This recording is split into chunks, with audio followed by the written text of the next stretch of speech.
Welcome to the show, unless you happen to be a stock or a bond. Pick yourself up off the floor first and then join us to have the show. But wow. Wealth is under attack by a jerk-off moron orange-painted doofus who supposedly loves wealth. I'm so confused right now. I don't know what's going on. No, it's a good job. It's a good job neither of us got any money. Because true, nothing to lose. Yeah, you know. But yeah, it's crazy days, man. Crazy days. I mean, holy. The reports are starting to come in now of serious price increases already starting to hit tech and, you know, the toys and stuff that a lot of us like. And one of them, not for myself in Canada, I don't think, but definitely for Americans. The Switch 2 was just announced from Nintendo. Big upgrade, price increase, but big upgrade. But that price increase, the rollout, I think PJ was saying, is already on hold because they're probably going to have to change the damn price of the thing. Oh dear. Yeah. I mean, this, you know, it could be a pretty expensive console after this stuff, but I imagine everybody else's like Xbox and PlayStation are going up too. How could they not? There's well, yeah, just agreeing with you. Nothing. Carry on. There's a few tech companies that, like smaller companies, already announcing that they're going to have to raise prices. They have no way around it. And I can only imagine that the bigger players are going to be announcing the same thing as soon as their more healthy stock starts to run dry, right? All those new NVIDIA graphics cards, all of that stuff, as soon as the stock in America runs dry and they have to be brought over again, up they go. And they're already skyrocket prices. It's nuts. The concern for me is, I mean, I'm not in an upgrade cycle right now, although it's getting tempting. But as far as I'm aware, Apple computers for Canadian customers are shipped out of the United States, which would mean we're screwed for that. It's going to be so bad. Oh dear. Yeah. Well, we like guacamole too, so we'll take some avocados off of Mexico's hands because Americans can't afford them anymore. So disgusting, horrible things. Anyway, I like them myself. You know, well, you're not having green baubles in your mouth. Well, no, I've got a couple I can help you out with there. Yeah, I don't put the pit in, you know, if that's what you mean. Yeah, no, you know, but yeah. I like me some avocados. I'll slice them and put them on sandwiches with like sprouts and stuff. And oh yeah. Oh, Brussels sprouts. No. Bean sprouts. You know, those little spindly things. Yeah. Yeah. It's like angel hair pasta that seems to grow out of the ground. Yeah, if you made a sandwich using Brussels sprouts, you'd definitely be fucking crazy. Yeah. Well, Australian. Yeah. You could make a sandwich with Brussels sprouts if you use like a hot dog bun, because then it would be like a meatball sub for a vegetarian one. Yeah. Yeah, interesting. I never thought of that. What's weird stuff that you could put on a sandwich that might actually be good, not just weird, right? Well, I would say avocados, but you know, we've already covered them. Yeah, no, they're good. They're good. A friend of mine used to have banana and cottage cheese sandwiches. That's weird. Yeah. I mean, peanut butter and banana, of course, right? I mean, you know, it could work, I suppose. It'd be like a banana cheesecake, basically, in a sandwich. Strange. I remember being a kid and we would put cheese whiz in celery. And then I saw my buddy do it with peanut butter and I thought that was strange. Yeah. You know, I mean, I won't eat cheese whiz anymore. I was, you know, a kid, right? We like orange plastic. Yeah. Well, celery's just like water that has a form. Yeah, but like, it's not even a nice form. Oh, I like really diced up celery when I make like a potato salad or a tuna salad or an egg salad because it gives it that cool, you know. But I like radish in like a tuna or potato salad. Oh yeah, radishes are awesome. I like them very much. Filled with cheese whiz. No. That was just a one-time deal. Don't keep filling things with cheese whiz, or you're going to have an uncomfortable morning. Does anybody notice I juggled my orbs?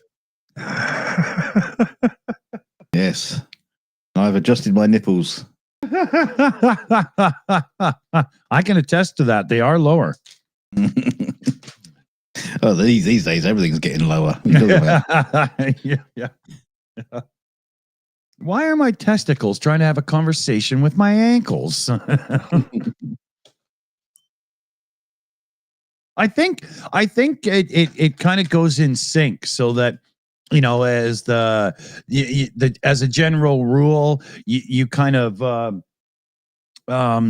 sag in time with your partner, right? So everybody can just kind of over time. It doesn't matter then, you know.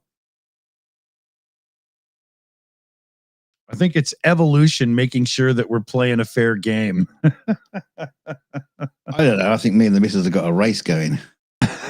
A race to the bottom. Yeah.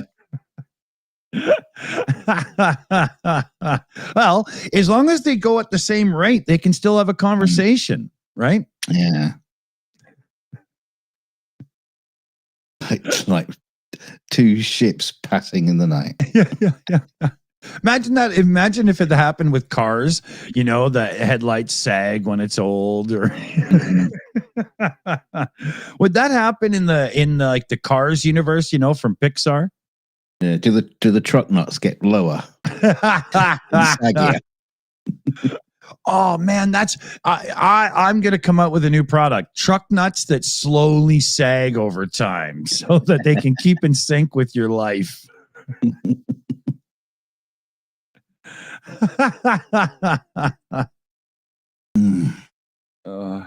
That's very sexist. I think you should be able to hang female genitalia from cars as well. I'm not sure that would be better. You know, like a cow's udder, because I guess isn't the idea truck nuts? It's supposed to be a bull, isn't it? It's not supposed to be like, you know, a representation of your own junk, is it?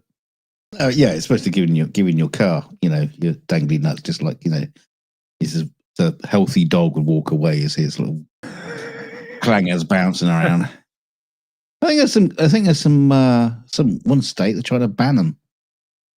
Truck nuts. Yeah. Oh, okay. Obscene. I thought you meant rednecks for a minute. Dogs. Yeah.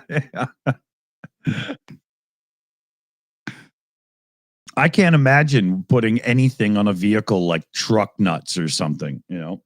But not like eyelashes on your headlights and No. There's only one time when stupid crap like that ever made me go, oh, I would do that, because I like a car to just be stock. I'm actually one of those people that will take like thread or something and, you know, gently take the badges off the car to clean up the look, right? But the first time I ever saw somebody use the little bullet hole sticker when they had a dent in the car, I was like, okay, That's cool. I like that, you know. But then everybody started doing it when they didn't have dents, just to be, you know. Yeah. I'd put big floppy dog ears on mine, you know, like what is it in Dumb and Dumber? You know, that big mobile. Oh, yeah. When you said big floppy, I wasn't sure what was coming next.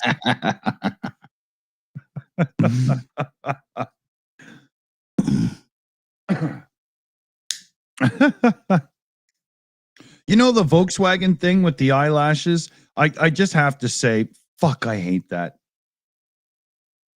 It's not just Volkswagens. No, but the Beatles, like you could get them from the factory that way, it seems. Like they must have sold that shit at the dealership instead of having to go to like Canadian Tire where they sell fake chrome stuff you can stick all over your car. What about the people that stick things all over their car. Yeah, there's I saw one the other day. Some dude who basically covered his entire car with Hot Wheels. I've seen a few tacky ones like that around the Las Vegas and Reno, Nevada area. And that spoonbender guy, can't remember his bloody name. He's got like forks and spoons all stuck all over his Rolls Royce, which I'm sure that made Rolls Royce very happy. Oh, but imagine how dangerous that would be. All the forks, you hit some pedestrians out. Yeah. He hasn't put them on like a gladiator's chariot. Well, that's what I was envisioning, right? Some kind of weaponization. Yeah, just glue it with big honking dildos sticking out of it, big floppy ones. I remember when my neighbor, I can't remember the car he had. I think it was like the Chrysler Laser or something. And it had this little bulge on the hood because they had a turbo under the hood or whatever. And he went and got this hood that had this air intake on it, but it wasn't connected to anything on the inside. It was just blowing air into his engine bay for no reason. I always thought that was funny. It would have been better to have the black fake vent plastic that like Ford and everybody use these days, 1 second here. I just have to run upstairs quick and make sure my son's got a movie to watch, because otherwise he'll just be listening to me and learning dirty things to say. Hold on. Oh dear. Oh, I'll just have to do that for you. Say some dirty things.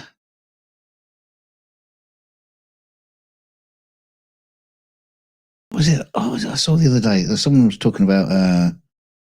There's an advert that's running on YouTube, and there's this guy like selling underwear. He goes, well, underwear hasn't changed in 50 years. I was thinking, well, I've changed mine a bit more often than that. But he's like reinvented the underwear, and it's got like different pockets to stick your balls in or something. I don't know what. It's just like all these fucking adverts that keep showing up on YouTube, just trying to sell you shit. I'm just sick of it. But I'm not going to pay. I'll just have to sit and watch them. I'll go to that, the thing on YouTube where it says, block this advert. And I don't know how they seem to manage to get around it, because I keep seeing the same adverts, even when you block them. I don't know what's going on there. I think they just put it under a different name or something. But it's very, very frustrating. What else did I say? Oh, yeah. No, I've got this great story. I really want, I don't want to use up all my good stories with my dicks away, because, I'll have to explain it again. But my missus was having this, she was reading this post. And it was incredible observation. That was he's back. Yeah, this at CERN, they noticed this because they got all these sheep outside of CERN, where they graze around the area, eating the grass and eating all those blaze or graze, flying molecules going everywhere, and so they have all these sheep. They all became Vulcans. They made this observation on them, and they ended up putting tracking devices on them to make a study. And they found out that some sheep, one sheep would move in a certain direction at one end of the field, and another sheep at the completely other end of the field would make the same movement. Quantum entanglement. It was entanglement. Yeah, they figured out there's quantum entanglement in sheep. And there's been a big study about it. And it's like, wow, that's fucking amazing. I said to Kelly, well, when was that article? Oh, 3 days ago. Oh, you mean like April the 1st? Oh, bollocks. Oh, that's funny. Yeah, because if a Scotsman has one pushing back on the edge of the cliff, another one's rocking back and forth at the other side of the field. Yeah. Quantum entanglement and sheep. Spooky sheep action at a distance. That's funny. Yeah, Mexi girl in the chat there asking a good question. Have you licked the like button yet? Why would I do that? Hey? I'd have to like this before I do that. Yeah, but you know, you could have one hand and the other with a drink. Lick it. I refuse. You refuse to do much. Yeah. I know. Yeah. I refuse to vote. And look, that's where that got us. Yeah.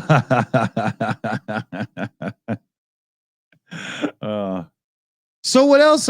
You know, what's everybody feeling out there in the live chat section of existence? What's getting on your nerves? What's making you happy?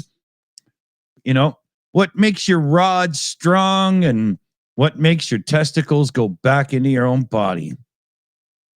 So one thing I liked seeing yesterday was all the demonstrations.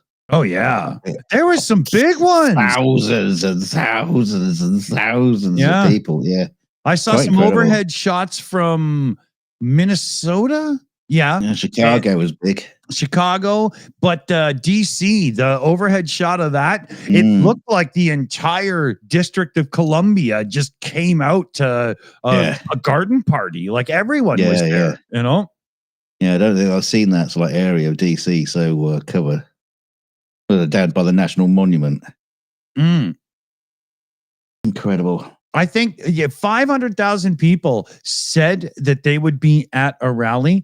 But when you start looking around social media, there was small rallies that were, you know, decently attended in tiny places even. Yeah. I saw a thing where there's some elderly people, you know, living in a, you know, like sheltered accommodation. They couldn't get to any of the rallies, so they just did one outside their building. Yeah, until those teenagers on skateboards showed up. They kick the shit out of them teenagers. Yeah. 1 second here. And there was a great what do you call, you know, for those signage, protesting signy things. So we had one of those up, and it says it was the Gulf of Mexico at birth.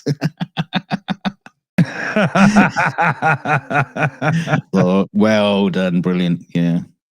So where was older, you know, Trumpy during all of this? Just after the day after he's managed to crash the economy to levels that nobody has ever seen before. It was he was playing golf. Yeah, he was a live tournament, you know, the Saudi tournament. They were at Mar-a-Lago, and he went there to watch and then have dinner afterwards. Yeah, no, he went there to play. Oh, okay. Also, he didn't show up for the I don't know what you call it, but when they brought the 4 Americans back. Yeah. There's a specific term for that. Rachel Maddow was very hard on him for this. Well, being a lesbian, it's pretty hard for her to be hard on him. But I'm sure she'd strap one on and fuck him to death. But no, it turned out those young American soldiers, they all had kind of like Spanish names, Latino names. No shit. He would have fucking known that too. Yeah. Racist piece of trash. Yeah, absolute diabolical cunt. Yeah. You know, just for that, I bet Cheech and Chong won't smoke pot with you, you orange painted prick. I won't. Oh. I did have an idea, though. You know, I'd like to see happen. You know, after after Trump has crashed the economy. I want to see Trump, Elon, Bezos, and Zuckerberg all play a game of Monopoly together. To the death? I would just love to see how that game would be played out, and see, there are rules. Who resorts to violence first? Could you Who shuts down imagine? the bank? Yeah. Trump will crash the economy, so that $200 going past go is nothing. They'd all stand up and slap each other with tissue paper. It would be a right rowdy fight. Elon will cut the jobs, all the train stations and the waterworks and the electric works, and so they'll be non-functioning, and Bezos won't buy a hotel. He'll just put a massive Amazon warehouse on one of them, and Zuckerberg will just come up with some social media for the game. Elon will fire a bunch of people. What's his name there? Amazon Putz will hire them to build a new warehouse and pay them nothing to work there. I mean, it's just, build a rocket. Yeah. But I can imagine them just not sticking to the rules at all. No, of course not. Yeah. There was Jason Stubbington there in the chat said, UK Labour Party grinds my gears. Two-tier cure, a complete wrongin'. Two-tier cure. Yeah. So what I don't even know offhand, but how is it in the UK right now? Is Keir Starmer, is that how I say his name? Yeah. Is there like a like or a dislike? How is it working out? He's not going down too well. He seems to be a bit too like right of left than you think he was, because he's supposed to be left leaning, but he seems to be doing stuff that's more likely in line with the Conservative Party. So yeah. Wow. In this day and age, the worst thing, look in Canada. Polive, our conservative, our right-wing leader, was way ahead of the Liberals months ago, to the point where Justin Trudeau, our prime minister of like 9 years, stepped down to help save the Liberal Party for another election, right? He pulled Biden, right? He pulled the Biden. But because of his and now Carney's response to Trump's hard right angle, and these are Trudeau and Carney being liberals, the liberals in Canada have surged back up ahead of our right wingers, right? Our conservatives. So for Keir Starmer, or whatever his bloody name is, to not be able to capitalize on this situation as a supposed leftist, that's really screwed up. I mean, sorry, but it is, right? This should be an easy win. Yeah, I know. What can you do? I guarantee, I'll call it right now, Carney and the Liberals win in Canada in the upcoming election. Absolutely. He's saying all the right things and people are loving it. Absolutely. For me, what sold it was when he became the guy. I searched him online and I found an interview he did with like Kimmel or Colbert or something, like 2 or 3 months before he became the guy. He was down in America doing a few talk show things, and I was very impressed with him. Oh yeah, that was cool. So far he's got my thing. I mean, I don't have to tell you, but so far he's got my thing, unless something really weird comes out, like he likes to put gerbils in his bum or something, right? Well, these days, that would just be something they put on the campaign poster. Yeah. No one seems to be worried about weird shit anymore. Otherwise, Trump would have not have got in. Yeah. Well, that's true. So speaking of which, I was looking. Okay, I know this is strange, but this is how it went. So a video came up from the Bulwark or something. YouTube, I watch too many of these politically minded videos on my main personal account, and it's ruined now. That's all I'm seeing, right? So I think it's a channel called the Bulwark. They brought up a video, and it had 3 pictures, one vertical video things of 3 different MAGA like YouTubers. And one of the faces I recognized as this guy, he calls himself Jeremy. It might be Jeremy, I don't know. And his useless MAGA fueled YouTube channel is called The Quartering. And there was a time like 3 years ago, he became on my radar because of some calling some scammer out. And I was like, oh, interesting. Okay. But he never comes on my radar anymore because I don't watch his kind of crap. But I went and looked, and he's a hard writer now. I didn't know that until I looked.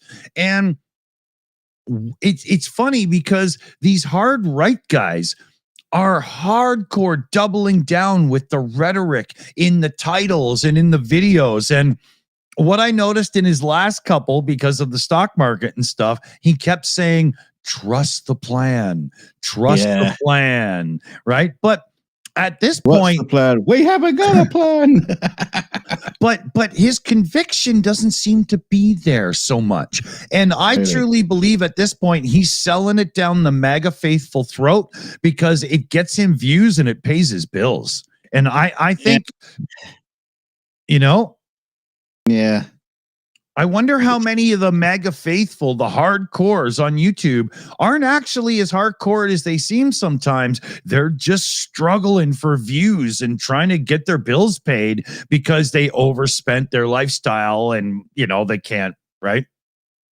But also the audience as well. I mean, you know, there must be some of those are having second thoughts now. And so his MAGA faithful probably aren't quite as faithful either. Yeah, because you can see he's doing like 3 videos a day or some shit at times just because the views aren't there, and he's trying to make sure that he's still getting.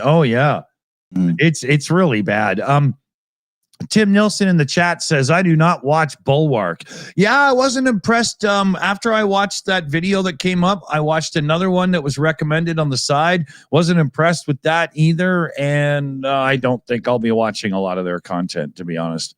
But it was just interesting because it led me into this. What are the MAGA hardcore YouTube channels doing right now? How are they selling this, right?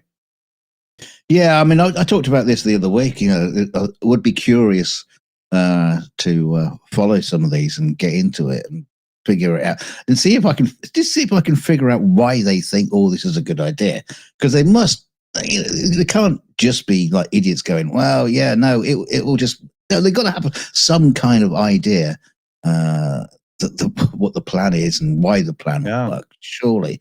But again, there's this sort of thing where, you know, I don't think I could sit and listen to them blather on, and it's again, you know, it's like listening to flat Earth videos. Oh, I know it's probably more painful than that, because at least with flat Earth, you get those giggle moments when you're like, seriously, I knew better in public school, man. Like I knew that in 7, right? You know, come on. Yeah. I'm just sick of it. Well, I'm just sick of the lies. And that's just flat earthers. Yeah.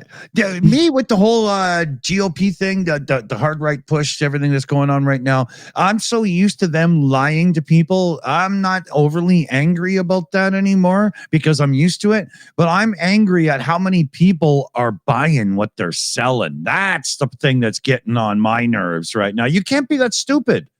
You just can't be that stupid. Your grandmother's about to be kicked out of her old age home. Your retirement saving is crashing, and you're laughing at people on the internet because they're Dems and they lost. This just can't be real.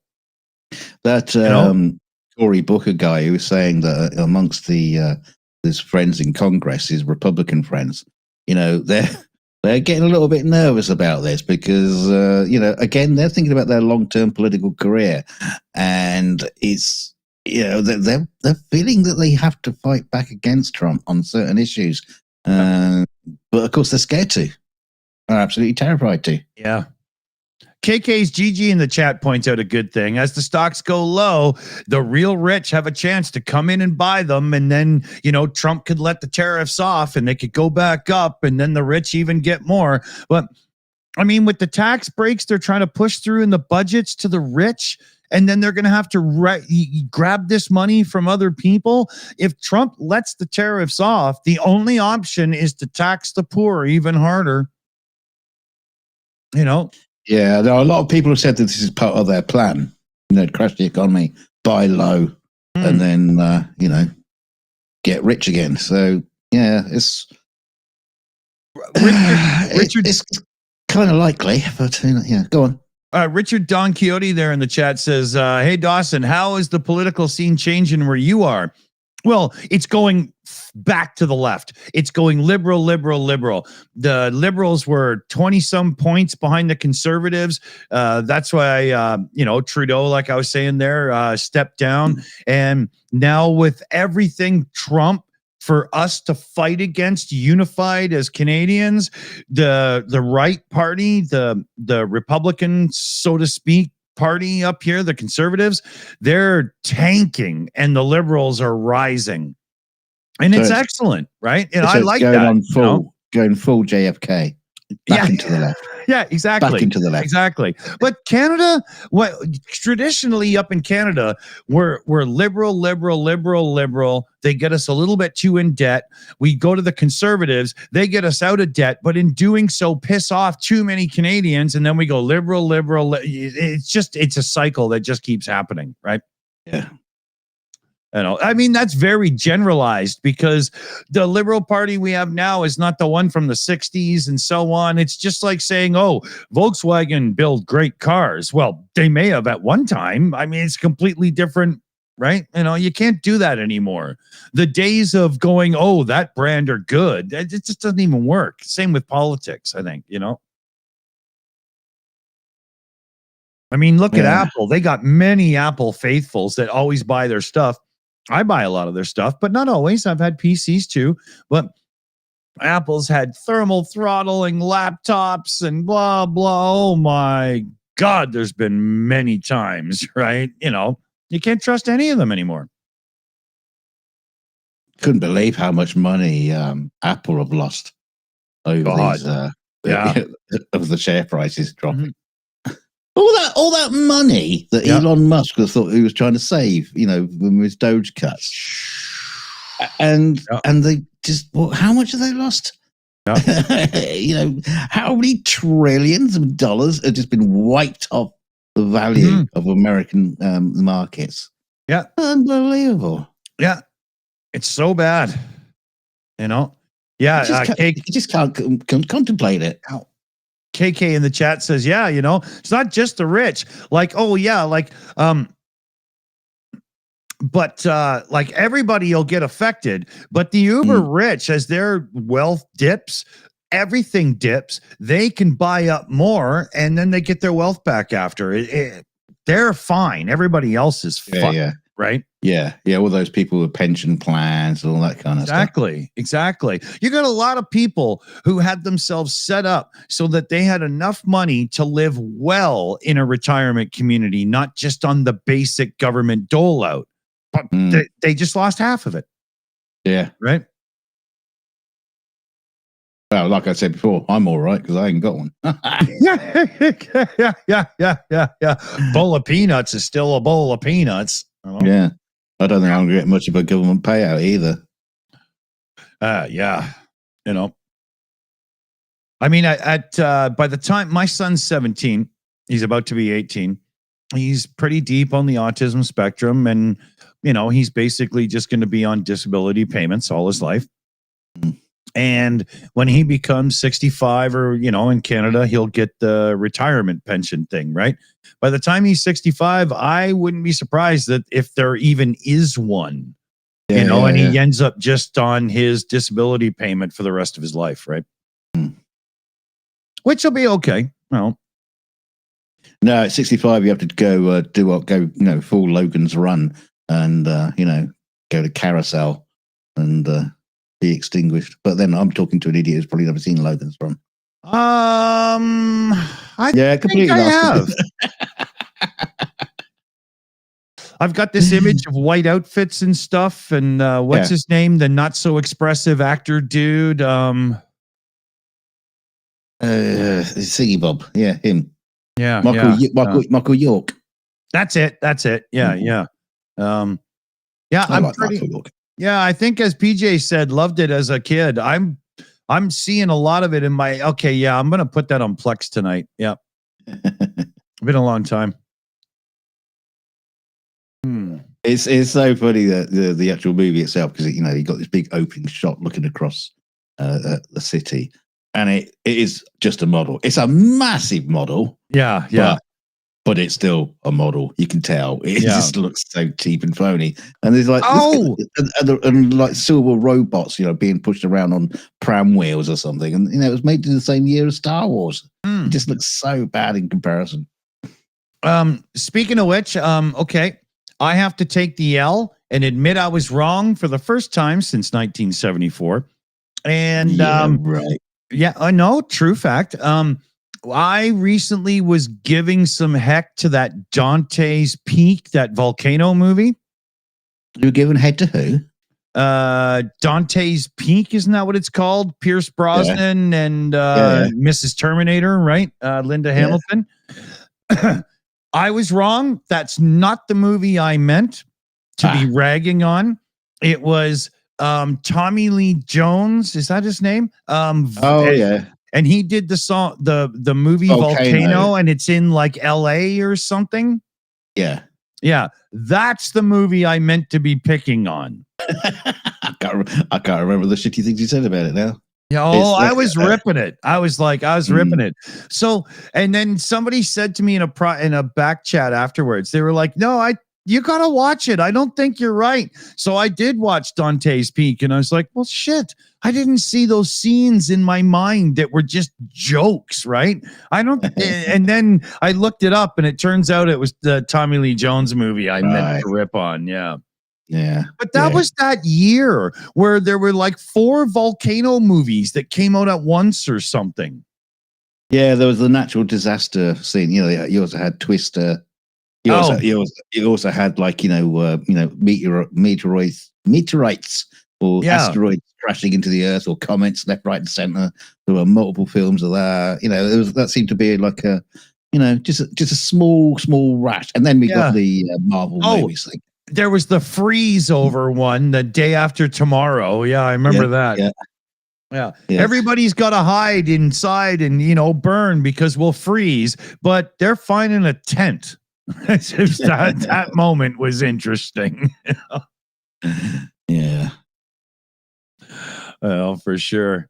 And then the 2 asteroid movies. There was Deep Impact. That's the one with Mulder's wife, right? Taya Leone. Oh, I don't know about that. Blonde chick. Yeah, it could be. I don't know. I don't know who she's married to. Morgan Freeman. Was he in President? Was he in it? Yeah, Morgan Freeman. Yeah. And then the other one, like PJ says, was Armageddon. Deep Impact was the far better movie, really. Oh, it's a completely different kind of movie. Yeah, the Armageddon movie was. I didn't like Deep Impact either, because you got that whole sub story with Spider-Man, going around on a motorbike, trying to get his girlfriend and get him into it's not Spider-Man. It's Frodo. It's Frodo. No. Yeah, it was Frodo. Yeah. It was that there was some really weak moments in that for sure, but overall it was the better movie. Unless you just want the action movie. There's a tidal wave coming, the size of thousands of meters high. Quick, let's run up this hill. On a 4 horsepower Honda. But wasn't that also the movie where they had the scenes with the space shuttle and they couldn't deal with because they split it in half and then they had to fix one and the other one's going to land. Yeah. So that one got a little Armageddon-ish, but not as much, you know? Yeah. Well, they still had to do the thing where they didn't blow up the space shuttle in the end or something. They did an ultimate sacrifice bit. Yeah. Yeah, they like died. Yeah. They had what's his name, the old astronaut, and everybody's making fun of him and stuff. There was a lot of subplots actually in that. Yeah. Was it Emmerich? Which one was Emmerich? It's got to be one of them, right? Hang on. Emmerich. Hang on. He wasn't either of them, was he? Right. He was the. Hang on. What was he? Love the black hole. Emmerich. He did 2021 or 2012, didn't he? Oh yeah. He was doing that. Or everybody else was doing the other stuff. Yeah, that one was funny, man. What's his name there? Woody Harrelson with the pickle. That movie was terrible, but it had some funny moments. Yeah. Yeah, Emmerich, he does like doing his, ensemble cast movies. There's just a lot of other stories going on. Yeah. I remember when I watched that 2012 movie and I was thinking to myself, all those people that made all this, they're not going to get on it. Why did you bother making it? Like, why don't you just tell them to fuck off? I mean, what the Ark ships. That whole thing in the mountain and everything. I'd been like, fuck you. You're not taking me. I don't care. Yeah, I'm going to build it from the inside out. So I'll be. Can I work on the instrumentation and maybe just fluff up the cushions? I'll do the cushions and I'll fit the carpet. So when they're I mean, I'll polish the captain's quarters. You know what I mean? Just take me with you, right? But there was some really funny moments in that movie. I guess it's a guilty pleasure. I don't hate that movie, but I should. It's not as bad as that. That's an old Roland Emmerich thing, isn't it? Guilty pleasures, because they're all pretty stupid. Like Welcome to Earth. Will Smith there. Yeah. What was that? We've made fun of it before, but that stupid Hollow Earth movie.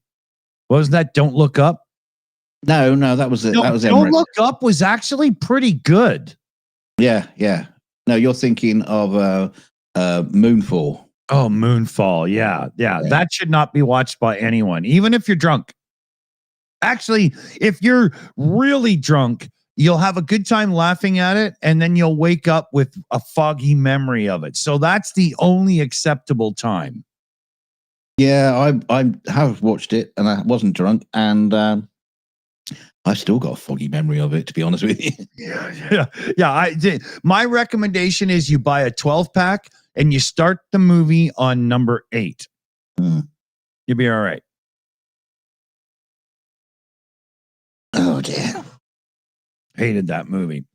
Any good TV shows out right now? I'm starving for like a decent science fiction-y or fantasy or something TV show, Well, a lot of people keep talking about Severance, and I don't know if I mentioned that to you before. Severance. Yeah.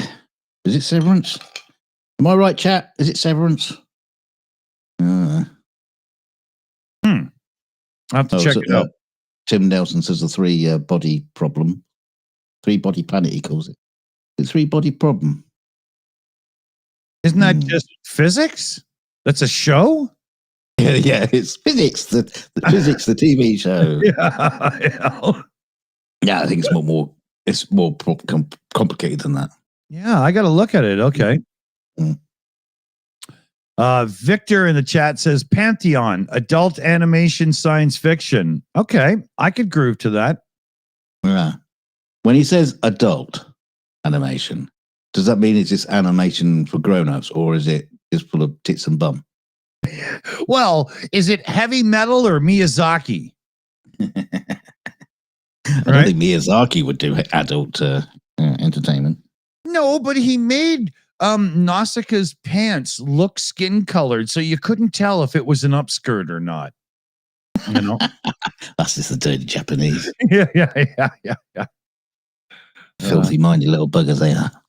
My son's a big Miyazaki fan. We've got them all, I think, in the Actually, Miyazaki's great.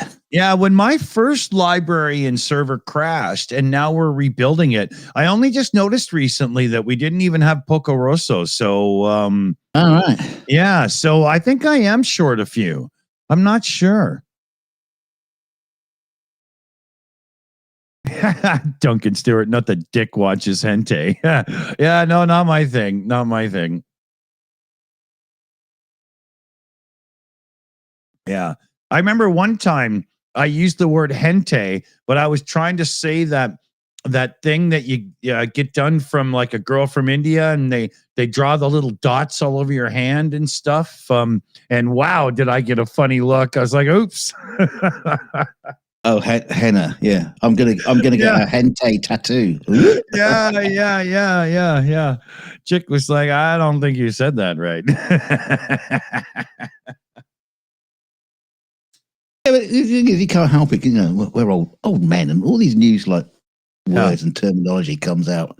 You know, and everyone's talking about it, and then you go, "What? What are you talking about?" Yeah. And, Exactly. and you have to go and Google it and go, "Ooh, oh dear." Yeah. Tim says, oh, and dudes don't get that. Yeah, no, it's not like I was going to get one, but we were in the farmer's market in town and they got all kinds of stalls and stuff. It's really, really cool.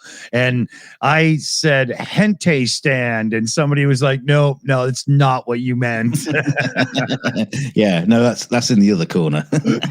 Yeah. by the dildo factory. Yeah, it was funny. Yeah. Leave it to me to get something like that wrong, right? Well, but that was only like 2 years ago. And now that I have glasses and realize how bad my vision was, it probably looked like it said hentai to me. You know what I mean? You know? Things were a little blurrier than I realized once I got tested and everything. It was funny. I did notice for a couple years though that I wasn't able to tell who somebody was when they were coming at me unless I recognized their jacket, which right where I live, pheromones. Yeah. And where I live, like nobody wears a jacket in spring, summer, or most of fall because it's we get 42 degrees Celsius at our peak here, right? Not going to happen. So it was getting confusing. It was pretty hard. KK in the chat says, hey, have you watched Paradise?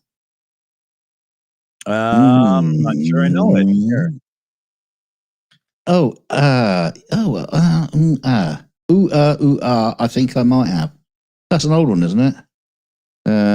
With what's his name? That dude, that fella. And the other guy? It was also in The Day After Tomorrow.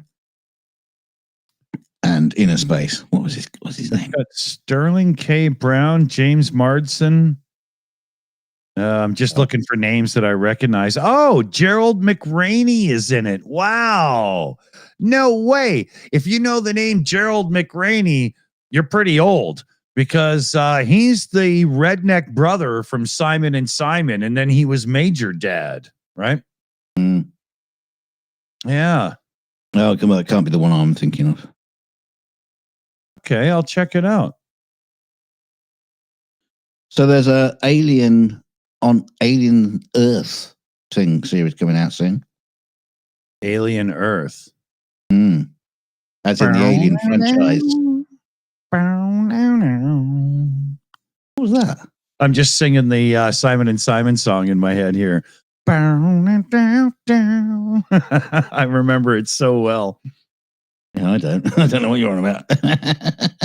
I was always into shows with cars, and the blonde prissy brother drove a IROC Camaro or a Z28, whatever. And Gerald McRaney, the more rednecky tough guy brother, he drove a big Dodge Power Wagon. And to me, that was just perfect, right? You had the best of both worlds. I love that. As the new Tron trailer came out. What do you mean, new Tron? There's a new Tron coming? Yeah. I didn't know that. Yeah, where this time they're on Earth. So were they in the first one? The computer was on Earth. Oh, yeah, but now the creatures inside of now it's like got themselves into the real world. Tron, the Skynet. Yeah, Third Tron chapter. It's called Tron Rs. Are they pirates? Yeah, David Worley's Tron Rs. Tron Rs. Technica.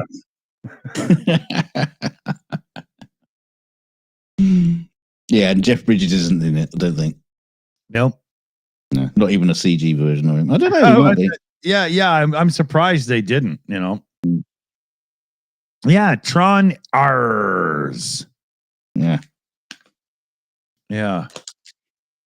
It's funny too. I did a search and there's a YouTube official trailer, Tron Rs official trailer. And then underneath it says the 2010 film is criminally underrated. Is that from Disney's own channel? I mean, I'm not going to open it. I don't care, but Well, to be fair, yeah, they're right. It is actually underrated. I don't know about criminally underrated, but yeah, it is underrated. It's quite good. I quite like. Yeah, I had a soft spot for it. I haven't watched it in fucking years, mind you. I'm tempted to say that Tron itself, the first one, is a tad overrated these days.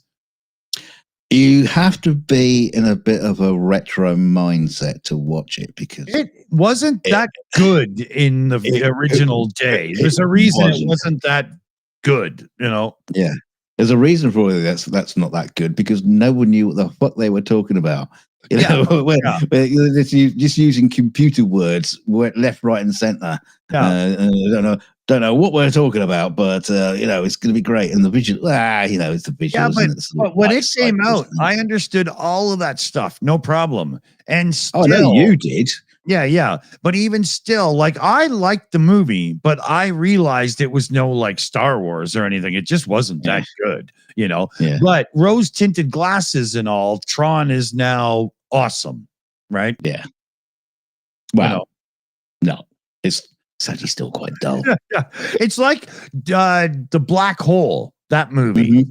I remember that so fondly. I even collected the little figurines. They were pencil holders in the Shreddies boxes of cereal and stuff as a kid, Loved that movie. But the thing about the Black Hole. It's terrible, It's awesome, but it makes absolutely no fucking sense. Right from the That's the part that's awful. Yeah, that's the part that's awful. The movie itself with old Bob, the beat up android, little floating guy and stuff. I kind of like that, right? But let's break it down because right from the beginning, they're on a kind of large spaceship that's traveling through space for some fucking reason. No idea why. They're saying they're going off course. Of course, they don't even tell us where they're going. So they're on a planned mission, obviously.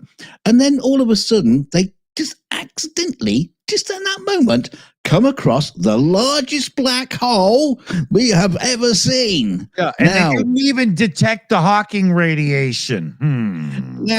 Now we know where black holes are now without even gone into space. This whole idea that you can just bimbling through space and suddenly come across the largest black hole. Do you agree?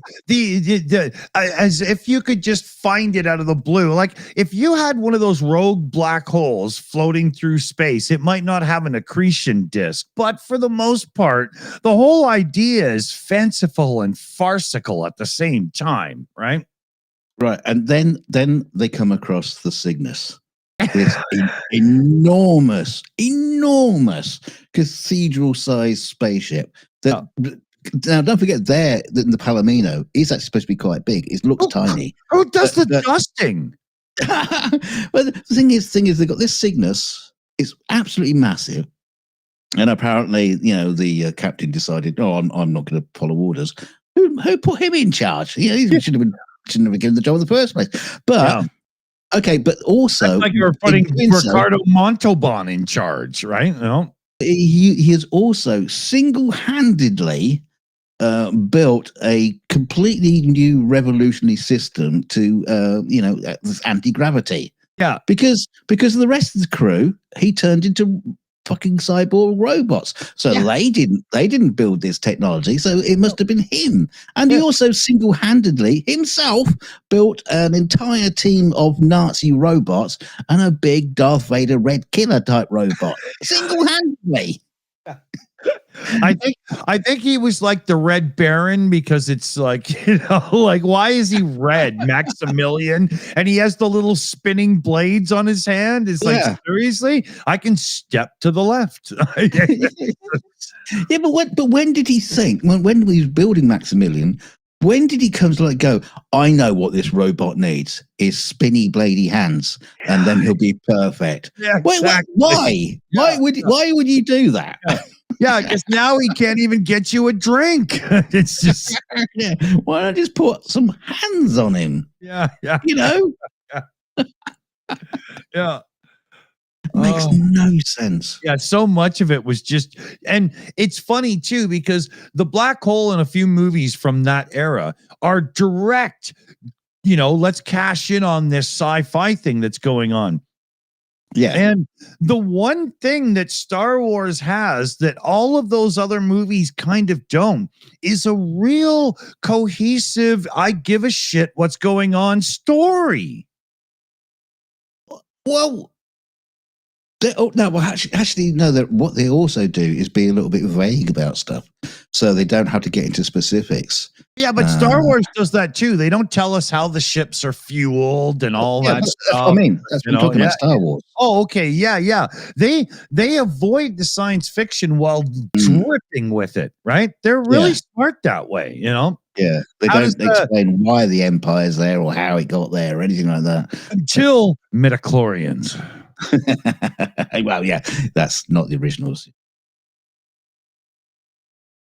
I'm surprised you couldn't buy midichlorians and they were just sea monkeys or something,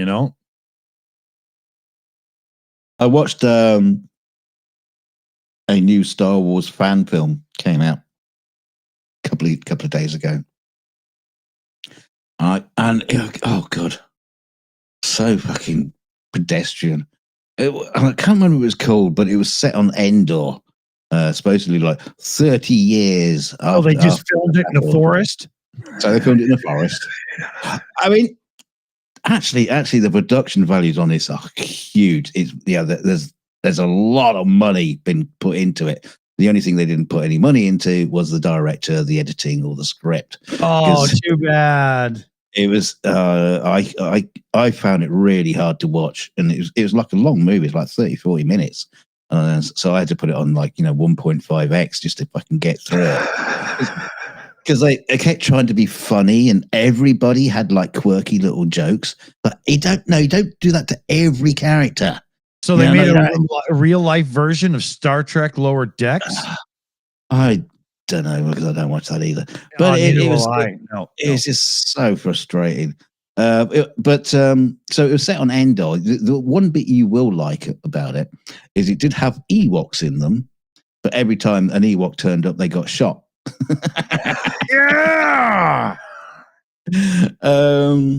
Yeah. And of course, it's really funny because it's supposed to be set 30 years after the battle, and they're walking through the forest and they're walking under the legs of an ATST walker thing, and it's all covered in greenery because it's all overgrown.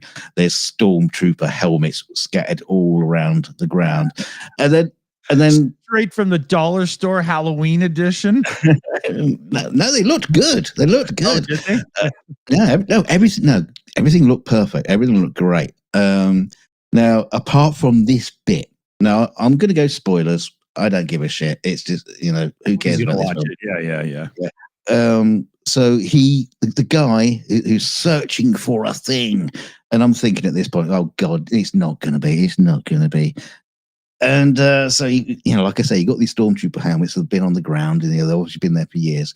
But then there's like a pile of logs that look like they've just been placed there, like, half an hour before the shoot, possibly.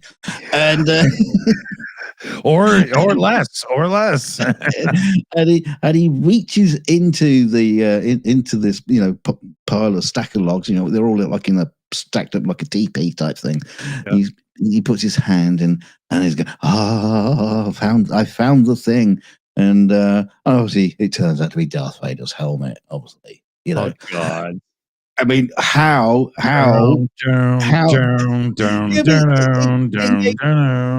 it made no sense because he wasn't like recovering it from a funeral pyre.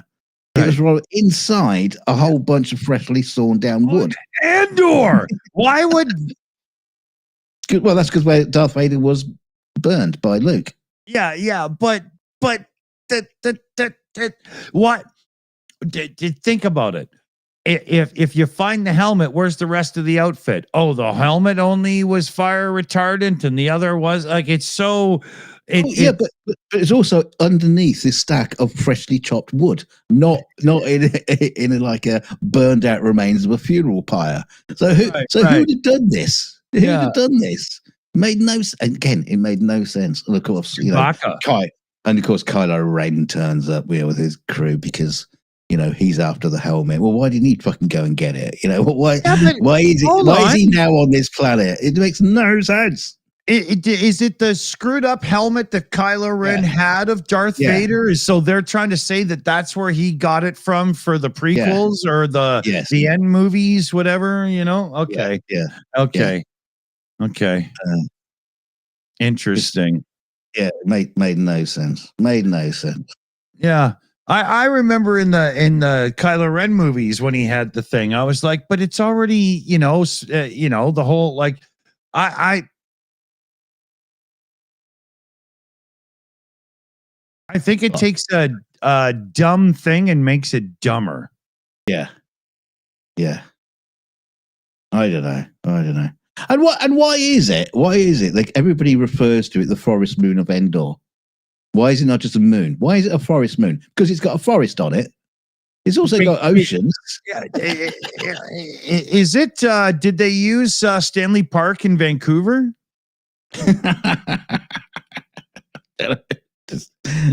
just some bit of woodland somewhere. Yeah, maybe the director, writer, producer, grip, best boy. How many other things did he do? Maybe he just, his parents left him property somewhere in Montana, and they, is there forest in Montana? Montana's no, it's just prairie, isn't it? Yeah. Seattle. It is like one of those massive cliches, I know we did it with the kids or their film where we just shot in the woods because we had access to one. So yeah. Yeah, but it is. Do you think they did that when they were filming Return of the Jedi? They go, well, let's make it a forest moon because there's this forest just down the road. We can just shoot it down there. Save loads of money. Yeah. Well, if you're shooting in a forest, you're not within the Hollywood area, so you don't have to worry about all those cartels. I mean, unions, right? Yeah, they must have the crew after doing Empire said, if you fucking take us to the Arctic or something to shoot, or one of those fucking deserts again, we'll kill you. All right, well, we're going to go into the redwood forest. That's better. Exactly. Yeah, at least there's souvenir shops that sell beer, right? Get eaten alive by mosquitoes instead. But I wouldn't be at all surprised if there's like a conversation like that. So, George, come on, you've taken us to fucking deserts, fucking Finland and where it was, and we're frozen or burnt alive. Give us a fucking break. Yeah.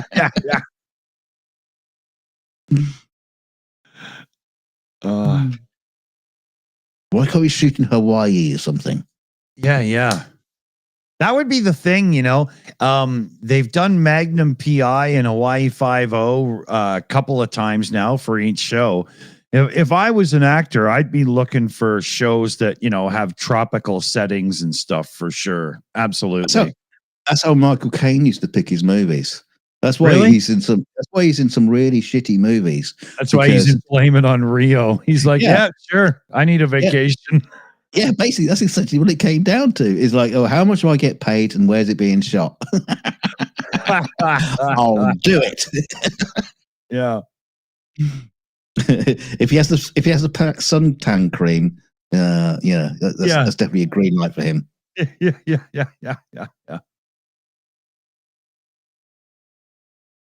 That's funny. I don't blame him. Yeah. That's probably why Sean Connery's never in a movie that's based in Scotland. Yeah. Too fucking cold. I always pick on him for that because he always talks about how much he loves Scotland, but I don't think he's been there in 40 years. You know? I think they shot some of Highlander in Scotland. I'm not too sure how much of it. Yeah, but that movie's about 40 years old now, right? Yeah. True.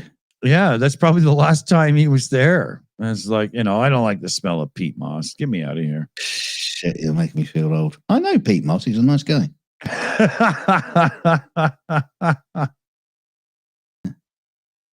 So the Doug Moss, the map painter.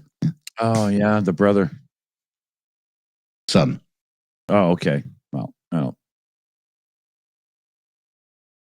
Is Sean Connery still alive? Yes. I believe he is. Isn't he? I don't know. I think he is. I'm pretty sure he is. Yeah, I'd have to Google it. I don't know. Oh, no, he did die, didn't he? I don't know. Not sure. Was it Roger Moore? Roger Moore's dead. Yeah. Roger Moore, famously from the Cannonball Run. Hey.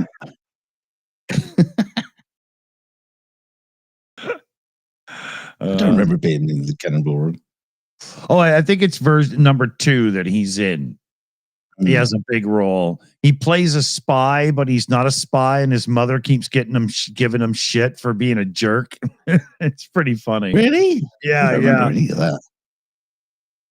He pulls out a gun. He's threatening to kill his mother, and then it's like a squirt gun, or it says bang or something. And she's like, "Really? What is wrong with you?" It's funny. Hey, we got breaking news from the chat.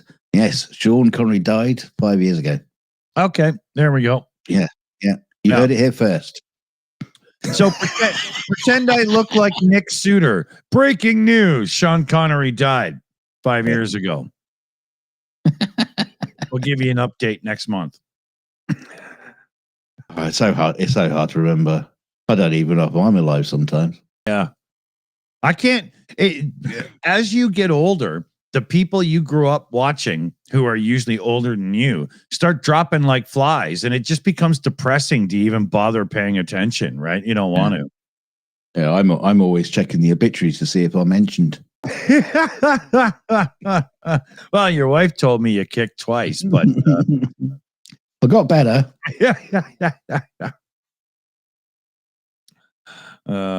Yeah, Gene Hackman. That was a strange one, right? Yeah. I know. I still don't get that, but again, I'm not really paying attention. You know. Yeah, and it was just a series of just weird coincidences. Totally. Yeah. Info Rabbit in the chat. Sean Connery's last trip to Scotland, according to reports, was in 2022 to scatter his ashes. Typical. Yeah, Even dead, the last thing he does, it comes to Scotland and litters the place. Exactly. Yeah. I hope somebody cleaned it up. You know?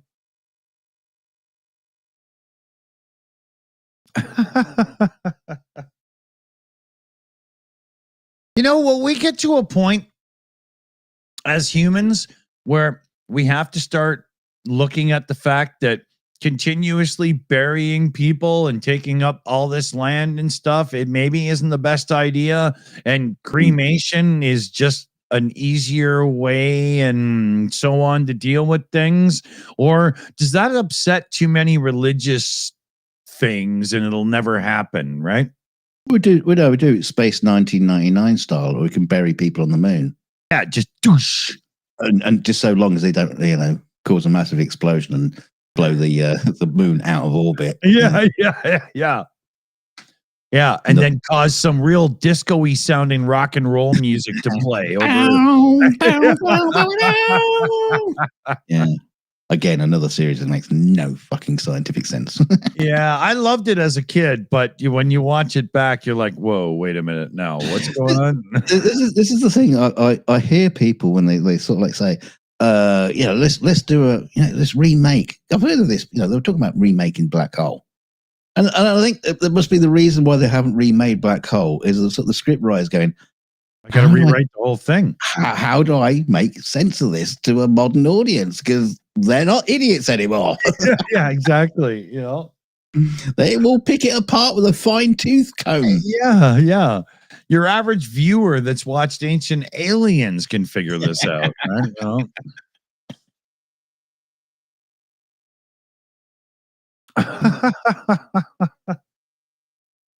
But there are things like that.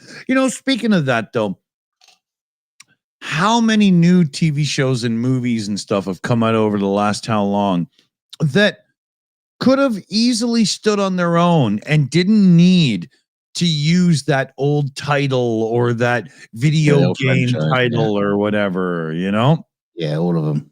I think a lot of people in Hollywood have got to stop doing that. Well, it just helps us hedge our gamble financially shit and just get your property to stand on its own, Yeah, but I've told you before that I know this.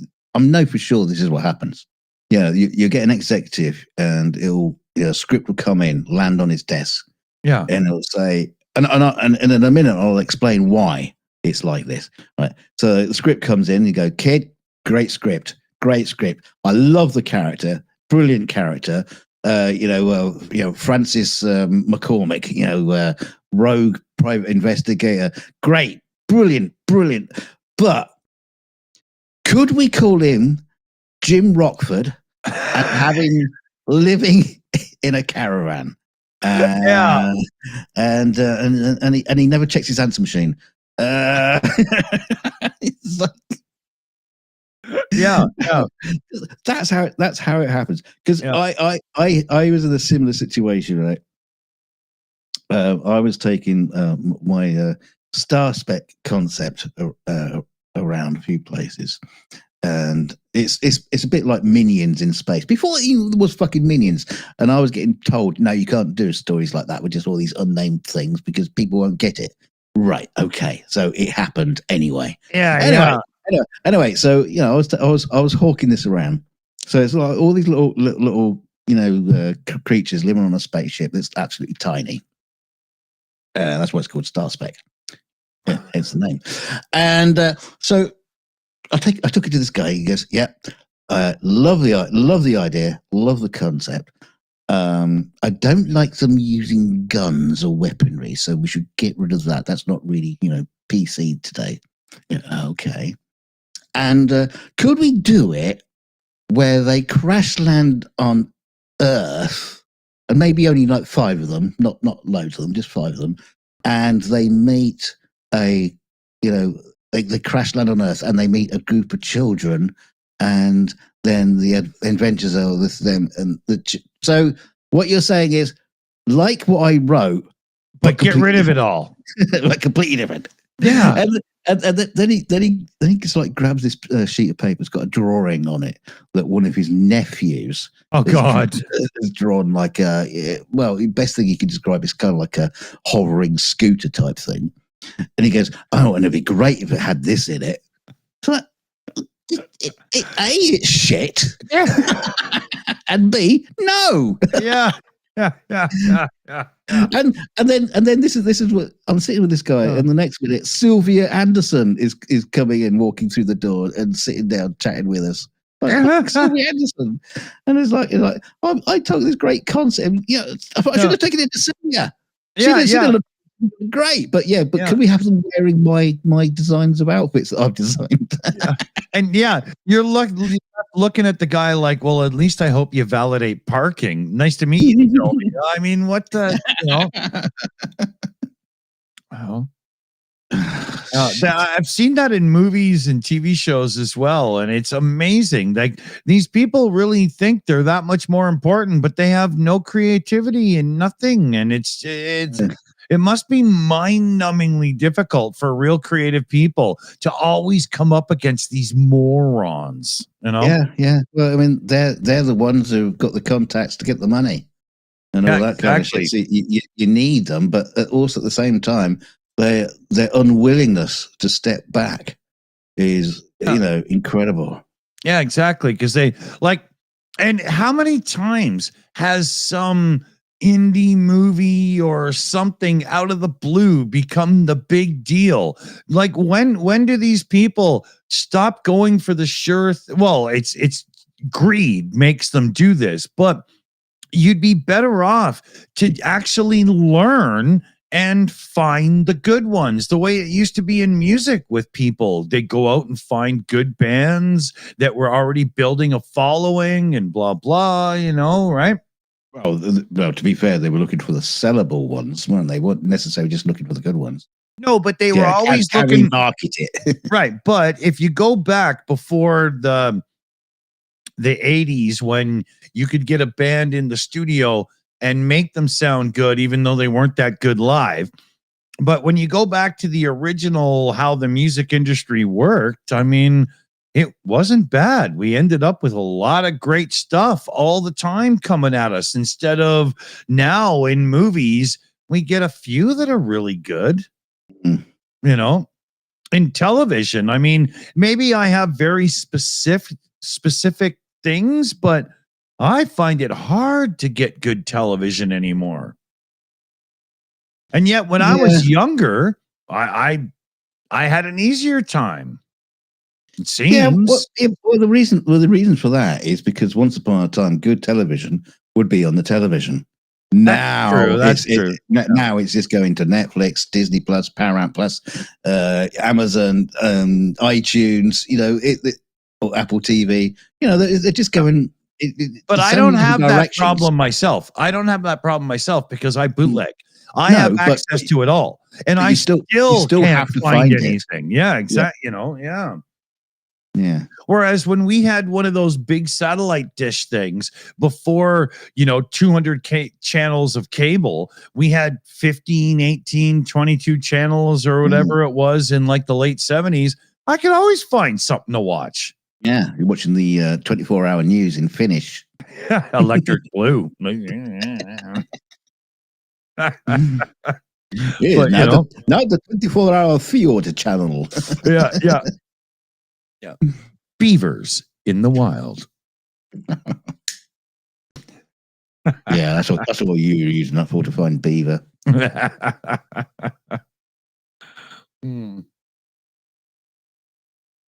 What do we got here? Hour 20 live, almost 5 o'clock local. Not bad. Okay, good. Let me get one more beer here. Hold on. Bring us the weather. The traffic report from Dick Dawson. I don't know why do you always do that bit in the show? Because, how are we doing? How are we doing for time? It's like, I'm bored. Is it nearly finished? I'm bored. Chairman of the board. Hey, who knows that song? Let's see who can pull that one out. I bet it won't take long. Hands up. Yeah. Baby, hands up. Bring me your love, honey.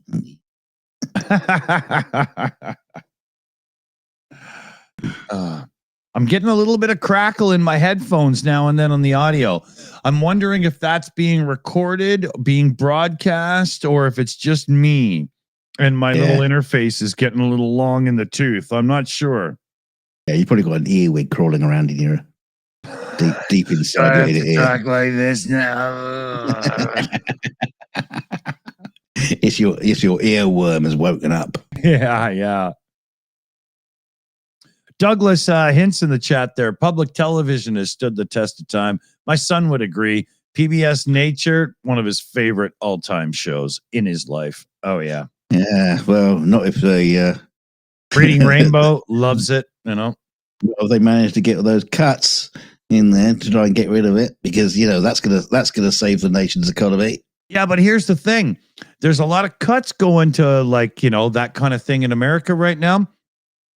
Our new president that's going to be fighting for his life in the election coming up just announced a huge boost to our public broadcasting sector. Yeah. So, thank you very much, Mark Carney.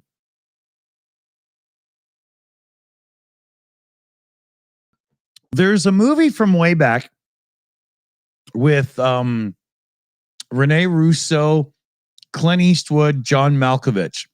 And Eastwood is a Secret Service guy doing protection for the president, and Malkovich is doing all these masks and stuff, and he's going to kill the president, right?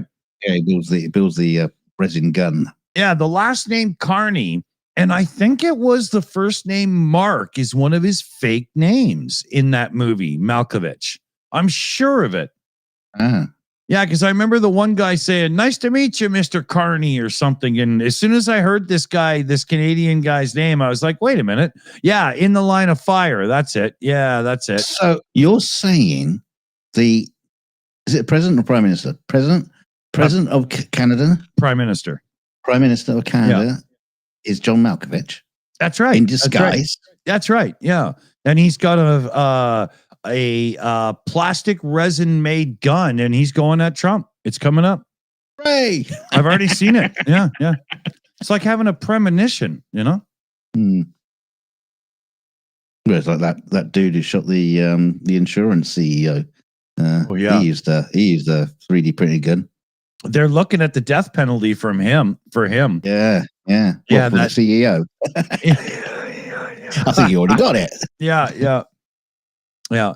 That's fun. Like, imagine though, if that Luigi guy had just gone up to an average manager that worked at a post office or something and give him the old boom done, it would, would they demand the execution, the death penalty out of the situation right off the bat like that? Absolutely not. Absolutely not.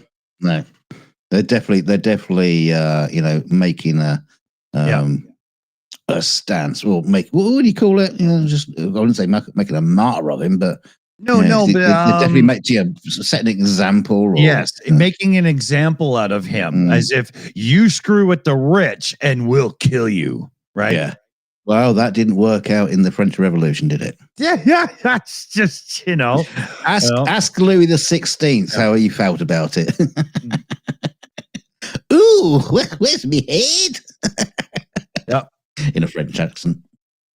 That's why in America they don't make it a law that you carry a high-vis jacket in the trunk of your car in case you have a breakdown on the side of the road, is because everybody will dress up like the French in these protests. They don't want that. Yeah. We're all dressed up like onion sellers and wear berets and, and stripy t-shirts. Yeah. But as I understand it, I do believe that a high-vis vest is something you have to have in your car in France for emergency situations. And it makes sense. If you're wearing a high-vis vest and you're on the side of the highway changing a tire, people going to see you, right? But I think that kind of ties into why when they lose their fucking minds and go psycho in protest, they're all just park their cars, grab one out of the trunk and go, woo, I don't know. I mean, they do it so often. They should have some kind of protest uniform to put on. You probably get issued one when you're born, right? Here's your birth certificate and here's your high vis jacket, Your high vis jacket for road safety, and here's your high vis one for protests. Yeah.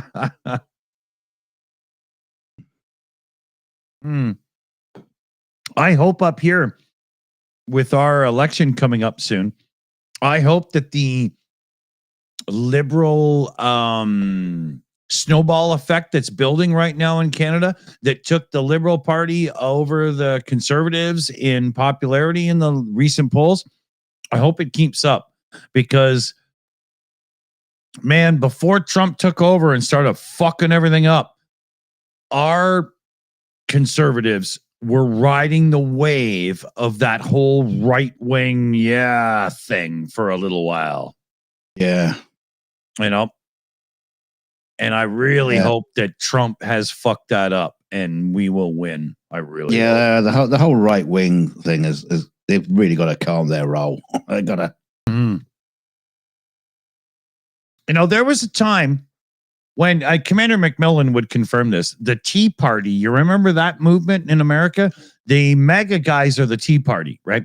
The Tea Party went too hard, too fast, and they scared people off.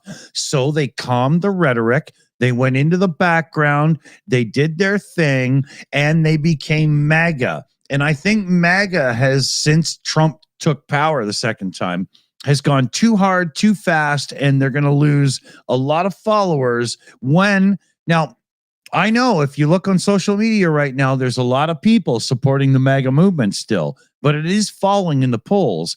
And I do believe that we're on the precipice of a big fall, because we're on the precipice of the average American truly feeling the results of this tariff madness. They haven't quite had it hit their wallet. And the price of eggs, that was before tariffs anyway. That's just bird flu and lack of chickens, right? That's not really, doesn't really count. Yeah, but let's think about this, you know, from a slightly different perspective. You know, okay, eggs, yeah, okay, whatever. But groceries, you know, there's a beautiful word, such a beautiful word, means putting different things in a bag, all that kind of shit.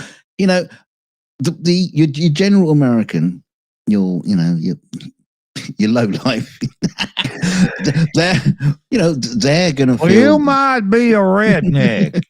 they're gonna feel the hurt, you know, in their wallet. They're talking something like, you know, an extra $7,000 a year they're going to be able to be paying out, and that's a lot of money, of money. And now also the Republican Party is basically financed by all the rich gits. Yeah, it's oligarchy party now, right? Yeah, right. Okay. And I don't just mean the oligarchs. I just mean your general rich bastard. Yeah. And those are the guys who are rich bastards.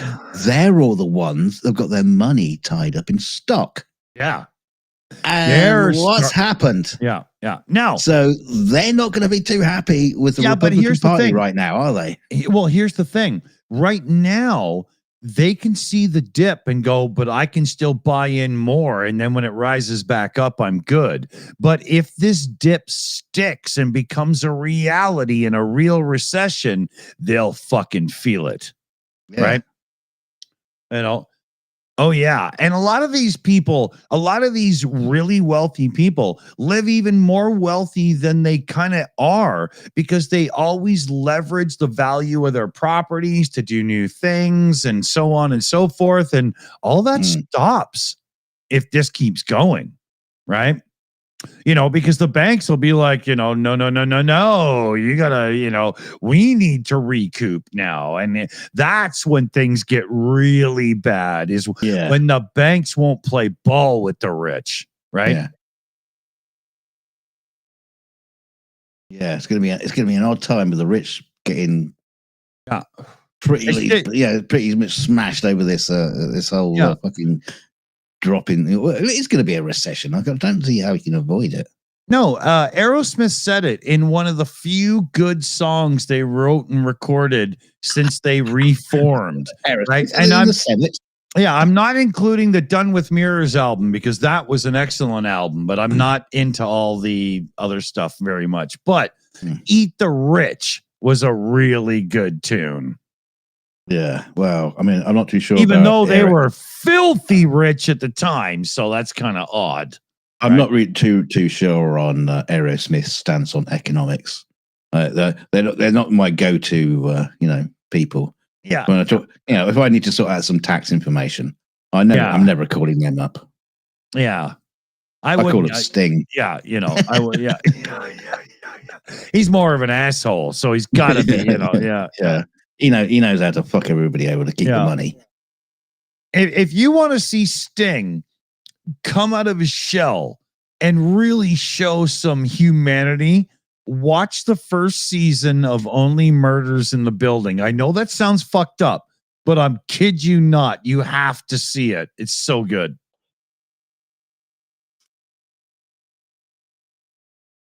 He did a gig a couple of years ago where it was all about the working class in the North, and I talking about shipbuilders and stuff like that. He was all getting down to earth and like sitting on a stool on a black stage with a guitar. Springsteen of England.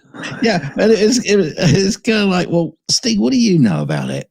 I mean, honestly, God, yeah, I know you grew up, in the North, and with and poverty and stricken and all that kind of shit. Yeah. But you're a rich git. Don't sit there writing songs about fucking shipbuilding because you've never, touched a rivet in your entire life. Yeah, it would wreck the manicure bit. Now it'd be different if Billy Connolly had done that because that's what he came from the shipyards in Glasgow. Connolly. Stop it. Every time you mention him, I do that. I will mention him no further. Oh, but it's perfect. It ties in so well. No one else knows you're singing about Eric Harthby. I always look in the chat after I do that to see if anybody gets it. Oh, I've given the game away now. Yeah. Actually, yeah, you did, right? You are fined 2 demerit points for the breaching the Monty Python giveaway joke citation.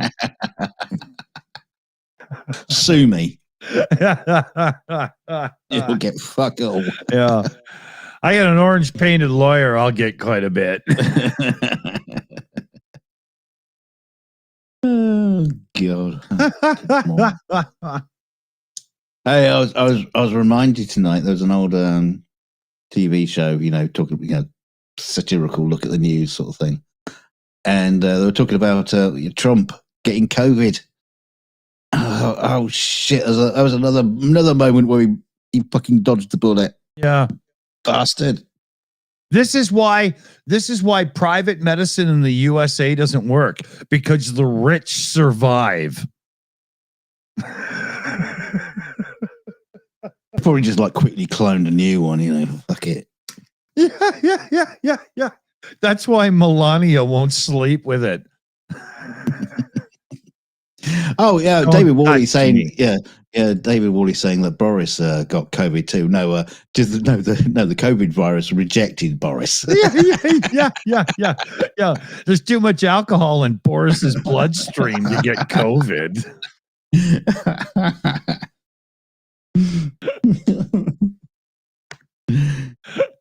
Oh man, I didn't know. My first introduction to Boris was when he was mayor of London, and he was bold enough to go on Top Gear with Jeremy Clarkson, and I thought he was hilarious at the end of it. Oh, like he is hilarious. He is hilarious. He's just as dopey, Yeah.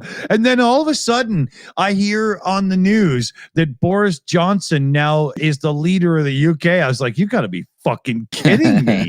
How the fuck? He is quite a funny character. I like him. Yeah. I like him. I don't know shit about his politics. I just as a dude, he's pretty cool. Yeah, for a tough git. Yeah.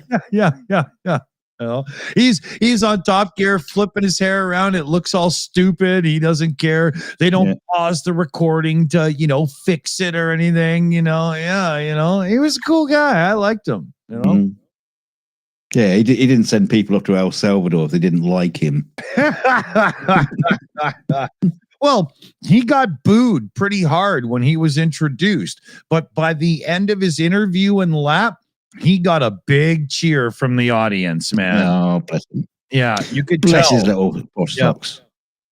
Yeah. And that's what really won me over was in watching that episode. I was the same. I was like, oh, you're the mayor and you're just here so Clarkson can pick on you, right? But at the end, I was like, well done, son. That was good. You know, I liked him.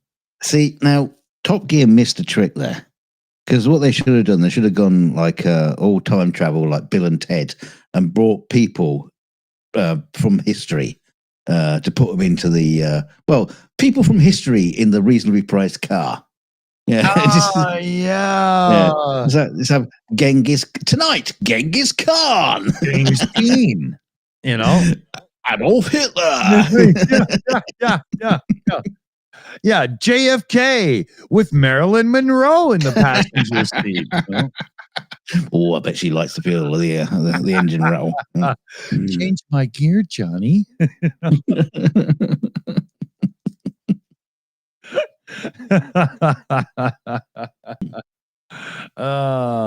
Mr. Spock in the chat asked Dawson about the band Tea Party. He has only good things to say. Jesus Christ. Spock's heard me go off before. Not a big fan. They were cool guys. We played some shows with them on what was it called? The Edge Fest or something that went across Canada. But the poor bastards were headlining that year because it was a Canadian tour. But Green Day, who had just broke through massive, were the band before them. And the Tea Party, the singer was this Jim Morrison wannabe guy, and half the place would clear out by the time the Tea Party had done half their set. It must have been demoralizing as hell. Yeah. They were really good. They were far better than history recalls them. And there is some really good tunes by them you can go back and listen to. But they say history is written by the winners. Yeah. So what are you saying? Green Day wrote them out? Yeah, Lady Gaga. Oh no. Tay Tay. Hey, Tay Tay. Hey, she's been fucking quiet. Who shut her up recently? I don't know what you're talking about. Tay Tay? Yeah, Taylor Swift. Oh. Yeah. Oh, the bathing suit chick. Yeah. She did a tour. Yeah, I hate Trump and all that kind of shit. And has she been sent to El Salvador as well? Well, she's probably serving the inmates drinks, right? Oh dear. I thought you were going to say something else. I wouldn't do that. But she would. Oh, come on now. I used to respect Taylor Swift as a songwriter and a musician because she used to just grab her acoustic guitar and play really cool tunes. I thought she was really good. But when she went all pop princess, it's so... Well, you didn't like it, but a lot of people did. So yeah. No, a lot of children did. That's a difference. There's a difference, right? You mean the ones who buy the records? So yeah. If I was a big shot in the music scene and releasing songs and all that stuff, I would want my music to be purchased by people that earn their own money, not ask mommy for it. Yeah. So you don't want to make any money then? Yeah, well, that's pretty much how it would go, right? Yeah. I've got my dignity, but I'm poor. Yeah, right. Just like a normal artist, like Van Gogh. He had to sell his ear or whatever happened there.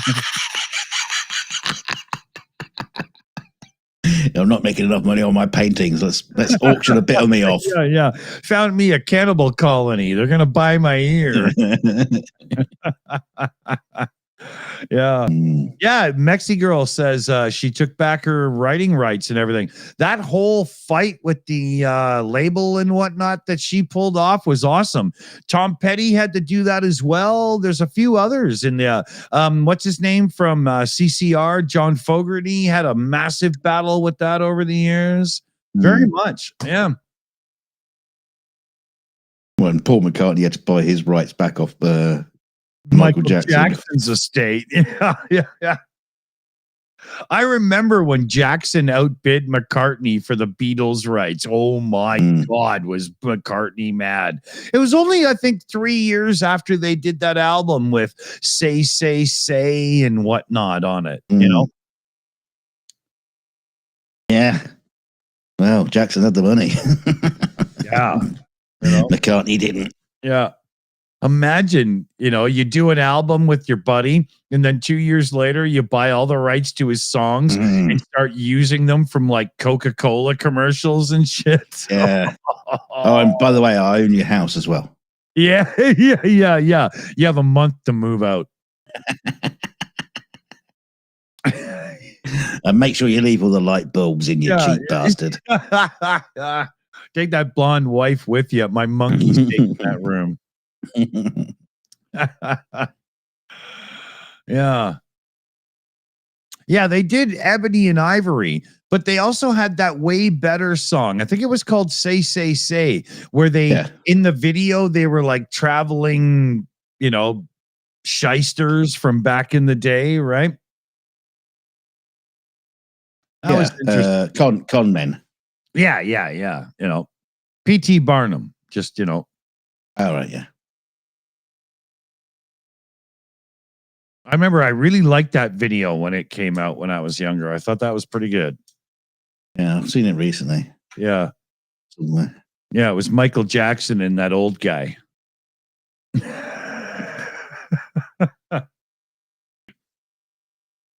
Oh, Stevie Wonder was Ebony and Ivory. That's right. Yeah. But no, it was the one I was thinking of when you guys said that was The Girl Is Mine.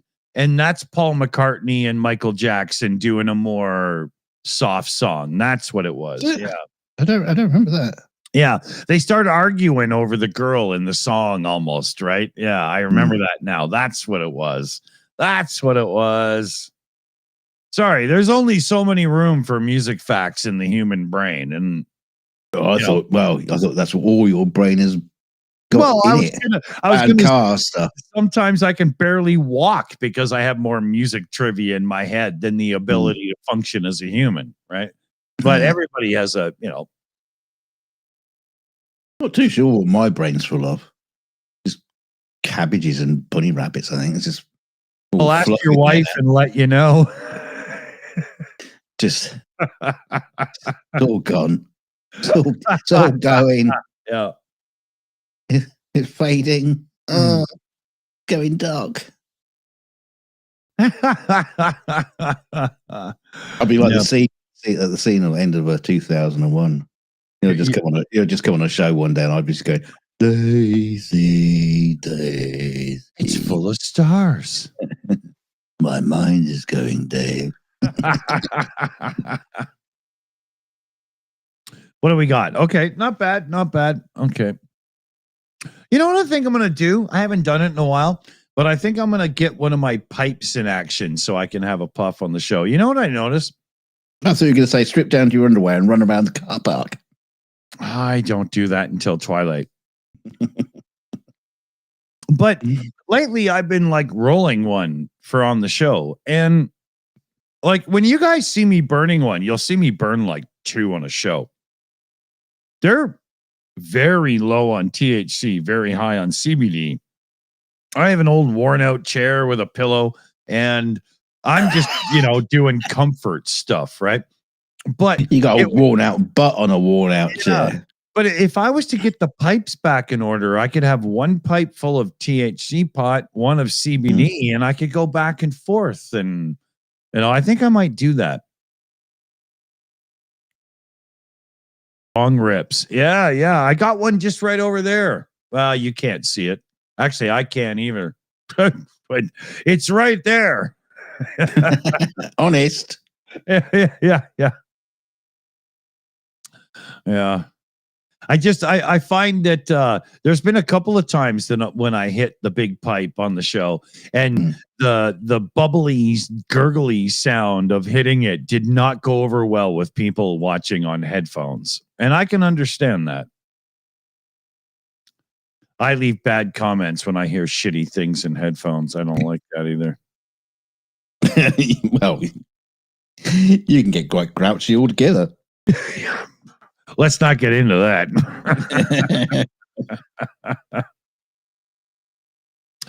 Yeah.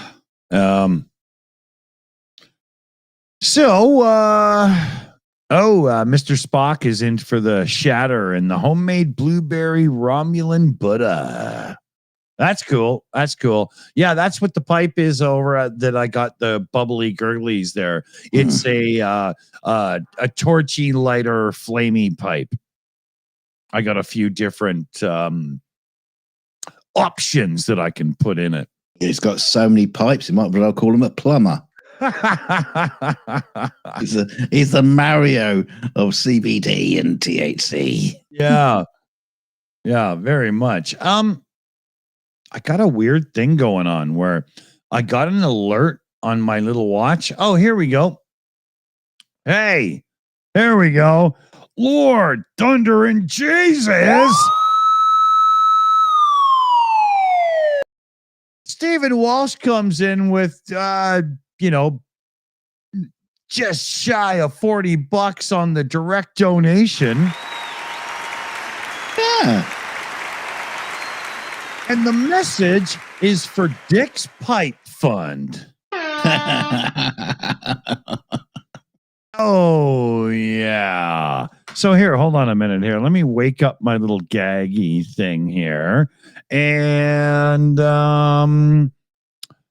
do I have anything that goes for the big, oh, yeah, here we go. I got one for you, Steve.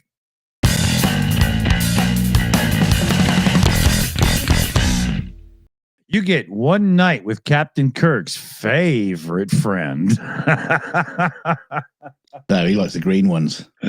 Yeah, the Endorian looking was the best one I could find on short notice there.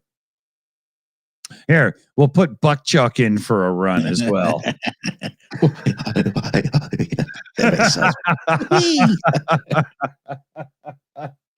Hey, and you know what? We'll go over to here and we'll do this one just because it's so satisfying. You suck! Who wouldn't love to see that? Who wouldn't love to do that? Oh, I would love to be the guy that gives the Trump the full Nelson hold so Zelensky could just stand there and feed him shots until he was actually painted orange from the outside in instead of the inside out. Now, I know you're not fond of Return of the Jedi, but could we do the Ewok thing with the two logs that swing from the side and crush his head? Oh, that's a good one. If we just set that up in the White House somewhere where he's not looking and just walks through. Oh. That's a good one. If we turn that into a gag, like if you were to make that happen, then we could justify having Ewok plushies in our YouTube store.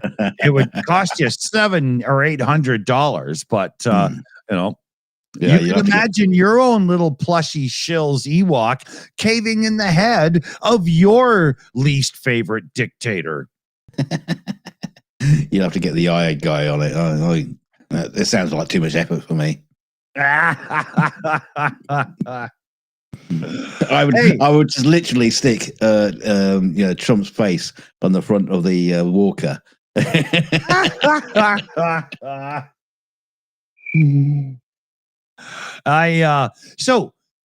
Big shout out again to Steve Walsh there. Thank you, huge. And remember, we are here for you. If we can figure out a way to make Ewoks end the madness that it is the current American regime, we will make it happen. Yeah, send them in. That's right. Why don't we do that thing that Islander was going to do with all the seagulls, where we could just like parachute shitloads of cats onto the White House? Well, he would just grab them by the cat, right? Yeah, just locker room talk.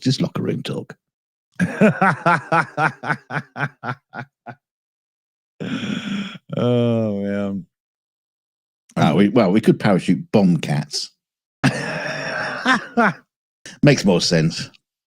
That's true. That's true. Mm. I personally know within the feline community that quite a few would be willing to give up one of their 9 lives to have a regime change and bring normalcy back to democracy.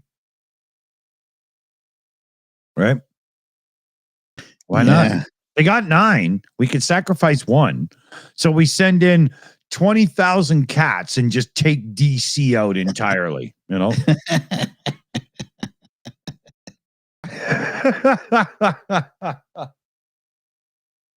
Tigers in Africa? Yeah. Oh, in Africa? Yeah, no, send tigers in. Yeah. Or just do a Tarzan thing, break into the White House and just do like a Tarzan yell. Oh, and all the animals will stampede. Wasn't that January 6th? I mean, just oh yeah.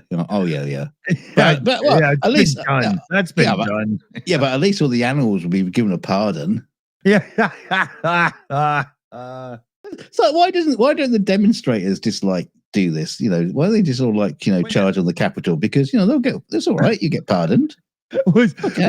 When they got pardoned, did it become the Jungle Book? And they're just singing songs and dancing around the jungle. Look for the best cities. Exactly. And Trump's going, ooh, ooh, ooh, I want to be like you. I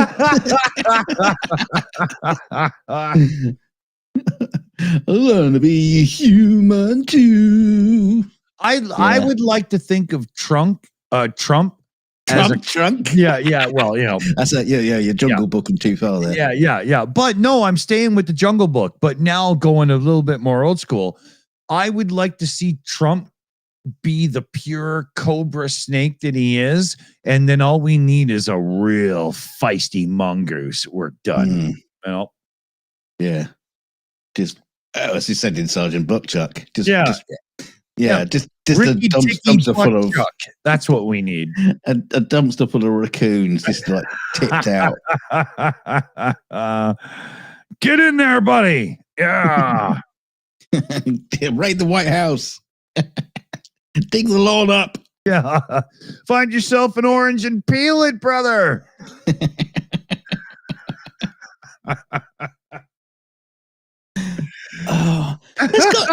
There's got to be ways that you can just like really fuck things up in the White House. Yeah. Without, it's like peaceful demonstration, but not quite so peaceful, but just a bit more disruptive. I got an idea. Just like shoving rats through the gates. I could make it all right now, because all you have to do is get Melania to show up at the White House, and I guarantee nothing's going to happen. Well, I could parachute her in. We got to find her first.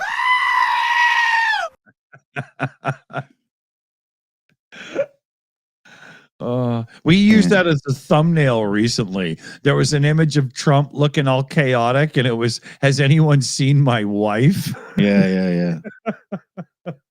It didn't even really fit the story, but whatever. We're going to check the El Salvador prisons just in case. Yeah. Might have accidentally just shipped her out. I'm scared. I was going to check the news here just to, make sure before we, and if we look right now, we might find out that there's no such thing as a billionaire anymore. They've all been reduced. The stock market's that bad, right? Well, I mean, I'd be quite pleased with that, but not for the right reasons. Yeah. The thing for me is, like, my son and I, we're on very fixed incomes. I'm on disability, right? My son on the spectrum and stuff. So income wise and what we have, none of this shit matters. But it matters very much because we only have so much to spend and everything's going up like a motherfucker as it seems, right? Yeah. It's going to get pretty ugly, you know? I think it's going to get ugly here too. I don't know. But I do believe that in the European Union, Mexico, Central, South America, ourselves in Canada, and some other places, India, you could play ball here. We collectively could all get together and put the world trade economy back together in a decent fashion in not too much effort, and won't be so bad if everybody jumps on board. The thing is you've got this gaping hole now. It's called Wrecked America. Is that it? Wrecked or what? Yeah. Yeah, But, well, unfortunately, it's like the entire globe has based their economy on the dollar. Mhm. That's another thing. Yeah, Trump is about to fuck that up too. Yeah, because it was always like a relatively stable thing across the world. Well, even look at how many years since the end of World War II. It didn't matter if it was the right or the left that was in power. America was determined to lead and share and make sure that they had influence that showed them as the big players and all that stuff. USAID, yada yada, blah blah blah. I'm preaching to the choir. Y'all know what I'm talking about, right? Without all of that, I don't think Trump understands what's truly being lost, or the powers that be don't care because they still see a path to wealth and they just have their puppet doing their bullshit. I'm still on the fence. I think there really is a plan. I just think that plan, basically fucks over everybody that's under $2 million a year.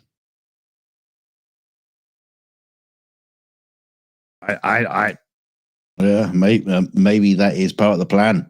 Yeah. Make the people poor. Yeah. And there's always like I've been saying for a while, Mr. Lawyer in New York is going to wake up one day, drive his fancy car to the coffee shop and find that nobody works there because nobody can afford to live there on those low salaries. Right? But maybe the idea is to get rid of that group of poor and make a new group. I mean, it's just so screwed up. It's hard to believe. There's got to be somebody in the background who thinks they got this figured out. Found a lovely bit of dirt over here, Dennis. Yeah. It's some ugly shit, man. Yeah, okay. So Stephen Walsh comes in with another direct donation here through PayPal. So cheeky. Oh yeah, but this one proves that Stephen Walsh can see right through the chaff and get to the heart of the matter, because he says, without a shadow of hesitation or doubt, it's because they disregard Rush. They got it coming. Baby, you fucking know it, man. They got that red sector because they didn't listen to the album. They didn't catch the vibe and they have no clue. It's absolutely right. So what you're saying, vote Rush in the next election? Well, what I'm saying is vote Stephen Walsh in the next election because he's already learned the lessons of Rush and will take it forward for us. Yeah. Right? Steve, can't wait to see you in the next Congress or Senate meeting where you can stand for 26 hours and beat the record and just... Yeah. Actually, you know what I would do is I would get Cory Booker to give you a piggyback ride because I'm pretty sure he could do it. Right? Mm-hmm. Yeah, 2112 is where is it? Douglas in the chat there. 2112. life-changing record for me when it came out. Absolutely life-changing. We should get Cory Booker on as a guest on PubChat. Although I don't think I could do like a 26-hour PubChat. Yeah. Listening to him going on and on and on. Yeah. Cory, we'd love to have you come and join us, but you're going to have to sit down. Yeah. It's a 3-way conversation. Cory, shut up. That's funny. Yeah. I did see Cory. We could say to him, hey, we invite you to a hangout where you can yield the floor, but still be a part of it. I did see a thing with Cory doing a really cool like town hall. But I do have to say, he was asked quite a lot of questions and he didn't particularly answer them all clearly, and he did evangelize. He got the crowd all worked up, but I'm a bit hesitant about that dude. It's okay. I'm a bit wary about this whole Democrats trying to, they're all trying to find the new leader of the Democratic Party, and they're all like scrambling over each other. Yeah, and you do feel like a lot of them are still missing the hitting the questions correctly and answering them correctly. They're kind of like avoiding and skipping and slurping around the answers, and doing great sound bites and doing great speeches and stuff like that. But I don't want that anymore. I want fucking facts. I want reality now. I don't want it just to be whipped up into a frenzy. I want fucking truth now. I think the downfall of MAGA through Trump and the administration's failings, because people are catching on quick, I think this will be the rebirth of the message, not the movement. You've got to get politics back to what are you actually going to do? Stop telling me that the other person's an asshole. Right? This is really what it comes down to. And if politics can find that and get back to it, I think maybe social media could follow them and become somewhat less toxic and a little bit more beneficial.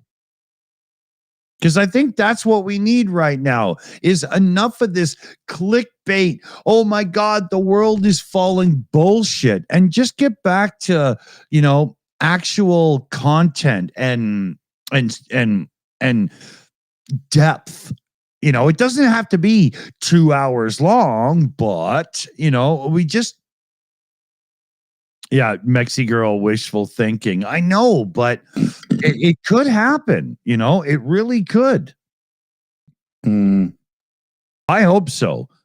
I've said it before many times, but if I was in charge, I would make it so that in political scenarios, as it pertains to run-ups to elections and all that stuff, you weren't even allowed to talk about the other parties. You can only talk about yourself. That's what I would do. I know. You keep saying that. I mean, I just feel like I think it's key to getting politics back to what it's supposed to be about. Leave the Inquirer and stuff to sling mud. Fuck that, man. Yeah, I don't know. I just kind of like feel we're getting to a point where you need something catastrophic to happen for a major shift. And I don't just mean just like have an election and the Democrats win. That's it, because we'll still go back to the old ways. We'll still be being shitty on social media with each other. People will still be nasty. There'll still be racism. There's grease cornholes for sure. It will still go on. It's almost like you need the cleansing of a world war, or a civil war, or something just horrible. Yeah, but I just feel like it needs that to just cleanse the planet's hatred of each other. Yeah, but that's that whole scary sci-fi look. If we don't just erase what we have and have a few elites rebuild again, and Yeah. I know that's some scary shit, right? It is. It is. I know. I get that. I get that totally. That's why you have those Bond villains who go, yeah, Mr. Bond, we're going to wipe the human civilization off the planet and rebuild. No, Mr. Bond, I expect you to die. I expect you to play golf. Yeah. Yeah, no, that's why we end up with shit like that. Or you just end up with dystopian futures. That sci-fi. I mean, we're heading towards a dystopian future right now. Yeah, we're literally in the prequel, right? Yeah, yeah. We are, but I do believe that the world collectively can get itself out of this situation if we jump and work together and just omit the Americans. Sorry to all my American friends. I know this is not the kind of talk that anybody should be doing. And see the flag? We're not the kind of people that usually do that kind of thing, right? But I do believe that financially, a lot of us collectively can work together and not be so bad off. I do believe it, but that solves the one problem, because you also got all the shit's going on with Russia and Ukraine. That's still going on, and you got the threat of Russian pushing further into Europe. You got China and Taiwan. That shit's kicking off. Oh yeah. You got the shit going on in the Middle East and Syria and all that kind of stuff. It's like you just feel like the world never actually fucking calms down. Yeah. For like 5 minutes. Yeah. And just like put our arms around each other and go, come by, y'all. I love you. I don't get it doesn't happen. I felt that growing up as a kid and seeing, what's happened over the years, I felt like though we were heading towards that point. You had the collapse of the Soviet Union, and glasnost and friends, hands across the sea. We're all becoming chummies and friends. Yeah. It's like, what happened? Because it's all fucked. Yeah. It all fucking disappeared in like the last 10 years. It seems to have just gone. It starts with the run up to Trump's first administration, and it's built since then. Biden and the left fought hard. They recovered the economy some. I know Trump likes to take credit for it, but it wasn't him. And Biden recovered the world stage position of leadership and stuff some. It wasn't a bad term. The right really preyed on Biden being too old. Yeah. And it was very successful for them. But Trump's only a few years younger, right? But this whole destabilization started with Ronald Gump. Yeah. Yeah, the man who can't even string a fucking sentence together. Yeah. It's bad, man. It's really bad. Sorry, I'm just I'm ordering my son a little snacky supper here because we've gone late. I've fucked up. So, what's new? Yeah. It never happened before, has it? Right? But I have ample beer supplies, so we can go late if we so choose. Well, that's all right for you then, isn't it? Yeah, well, it's going to be all right for you too for a little bit. Here we go. You cunt. Okay, here. Sorry, everybody. I'm trying my best. This is how the world went to shit. Yeah, just look at the entire lack of respect he has for his friends and his colleagues. He's like, I don't care. We're just gonna do what I want to do. Hey, I always say you got to put the you in YouTube, right? And fuck everybody else. Exactly, right? Well, I don't usually say the second part, but you're not wrong. No, you're just wearing it on a t-shirt underneath your other t-shirt. It says "fuck everybody else" underneath that. It's usually why I have a second shirt on. Yeah, right? yeah. He's got his tattooed across his bum, not his penis, because he couldn't get all the words on. Yeah. Well, it just depends on who's around and what we're up to.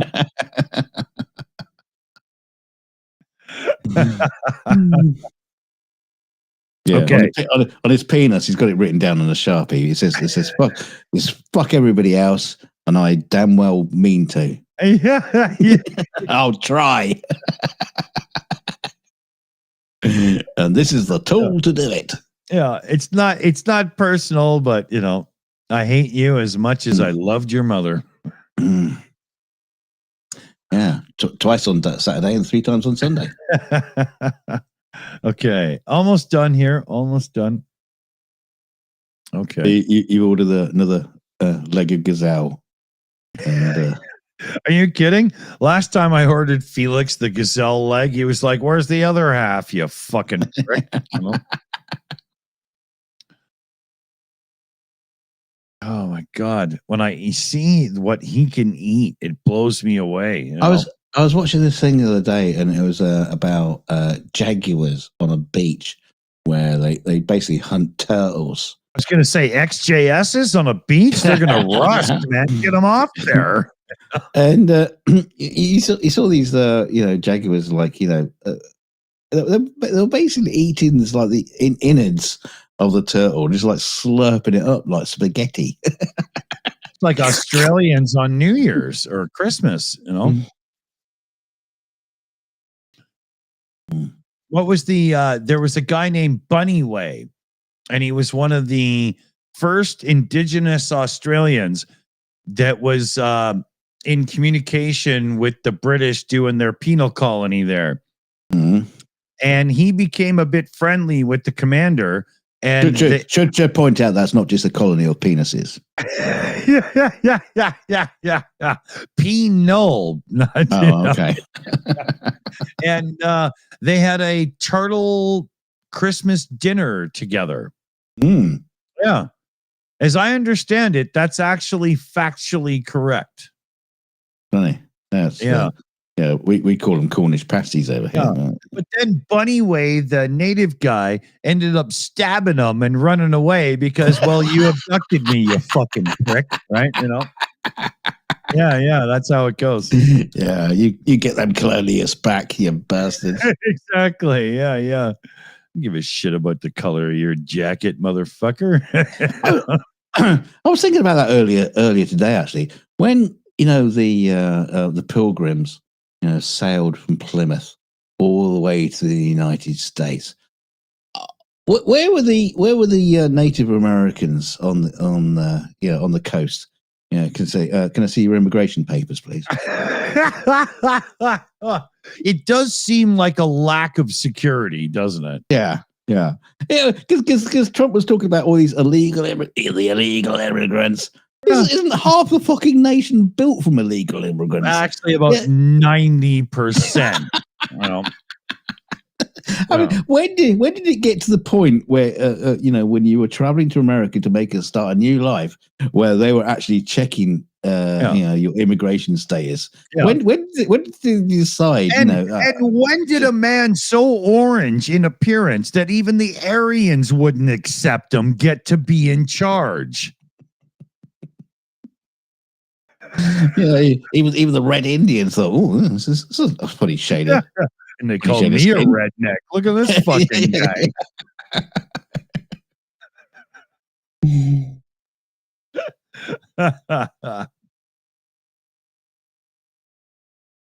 Yeah, and then there's all that disinformation about what the natives in North America and whatnot were like when the powers that be came over to colonize and stuff. And now, through extensive real study, we're learning that, that's not quite the case. There was a lot more going on than anybody gave them credit for. Like what? Give us an example. like civilization and actual like cities and stuff and all kinds of things. It wasn't just, 3/4 naked people running around in teepees on the hunt, right? There was a lot more going on civilization wise. It's just these moronic, stupid motherfuckers had no inclination to even learn. It was just, I want this. Right. That's what really happened. Nobody gave a fuck, right? Oh, but weren't the Native Americans, pretty nomadic? They'd travel around, different areas and go for the buffalo and shit. Yeah, there was, but at the same time, there was lots of places where there was big gatherings and all kinds of things and stuff. And sure, you would follow the game and so on and play the seasons, but that didn't mean there wasn't real bigger things. Like there's been major archaeological finds over the last 30 years or something that it really shows that I guess we'll have to be honest and say invaders had no clue what they were really talking about when they got here. It was more than they realized. Well, when you say archaeological, I mean, how old? I mean, are you talking back? It's like Native Americans, well, we call them cities or whatever, but back in the 16th, 17th century, or was it? Is it older than that? No, there's records that go and go and go and go and go, and I can understand. I can understand it's older, but I'm just saying, but I'm almost modern.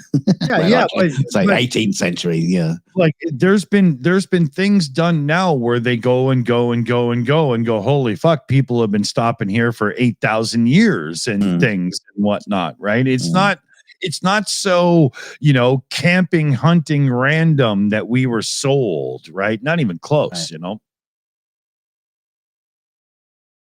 What happened to all the fucking Vikings that came over? Well, here, how many nations do I have to name right now? Oh, I mean specifically into North America because Vikings. They were run off, as I understand, right? But by the natives. Yeah. The few Vikings that came over and tried to colonize North America were told to fuck off by the natives, right? That's why they buggered up. I would imagine, yeah, because Vikings, they're big, burly, tough folks. And I'd imagine after how many months of sailing across to get to America, they get off the boat, they'll be fucking weak, knackered. And the Indians are going, nah, you can fuck off, and go, yeah, whatever, we're going. Yeah. Well, I haven't got the energy to fight. They landed in Newfoundland, Labrador. I don't know anybody out there if you know what I'm talking about, but you get a few Newfies pissed off, and you're definitely not going to be staying in that bar to have drinks that night, right? They probably kicked the living fuck out of them and sent them packing. Jeez. All right, so the Vikings landed in much further north of America then. Yeah, they landed in wintry, Yeah. Climate so that they understand. Yeah. But, and unlike, when the whole thing, when everybody came over here and just laid bloody waste to everything, the Vikings just showed up with some people, right? We have an archaeological dig that proves they were here, but it's not like they, started the city of York or whatever, right? Yeah. Right. Hope they had their passports on them. Yeah. Oh, I would love. Viking, have you got anything to declare? I'd love to see a few boats fulls of Vikings show up at Trump Tower and just show them their paperwork in this point right now. Yeah.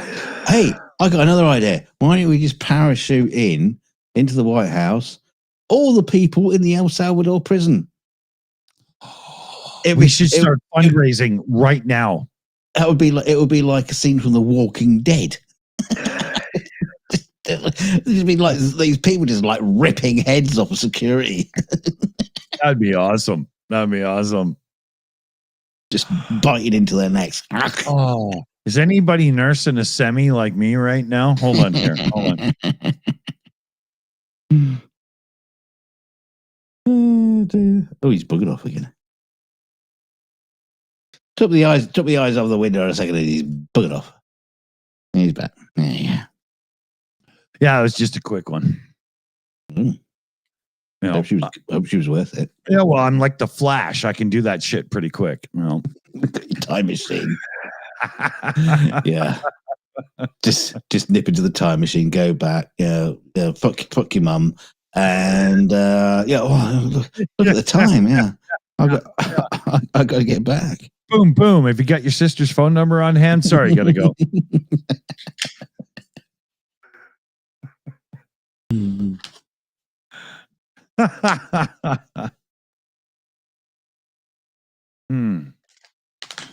So, did anybody notice I juggled my orbs? You've already said it. You I mentioned know, it. but I didn't see a thing in the chat, so I thought I'd ask again. I thought the people in the chat thought, well, that's a lame thing for me to point out. I don't really give a shit. Here, you know what? I need something else. Hold on. Gonna hit me with a cricket bat, I know it.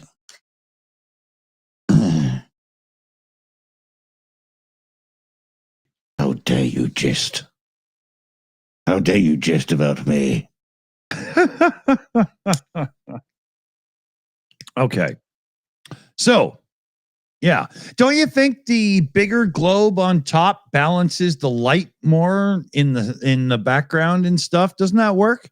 Right? Well, it's the same thing I have in my bollocks. The big one balances out the two smaller ones. It's like Jesus, the two fat ones balance out the thinner one. And even still, he's not sure if his children are his. And what about the kangaroos? I could paint them out to be Morse disciples if you want.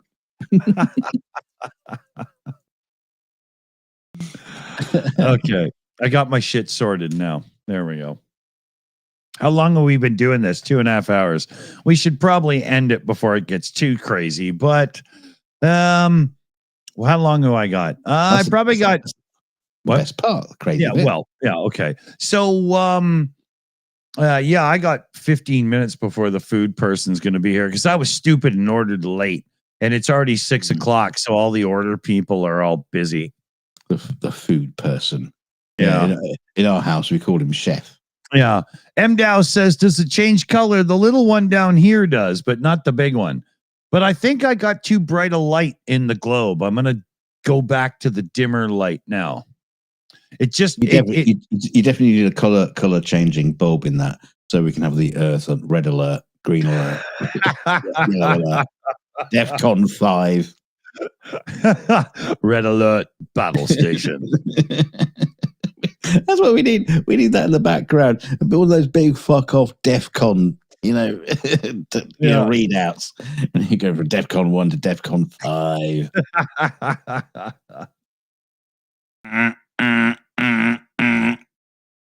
Yeah.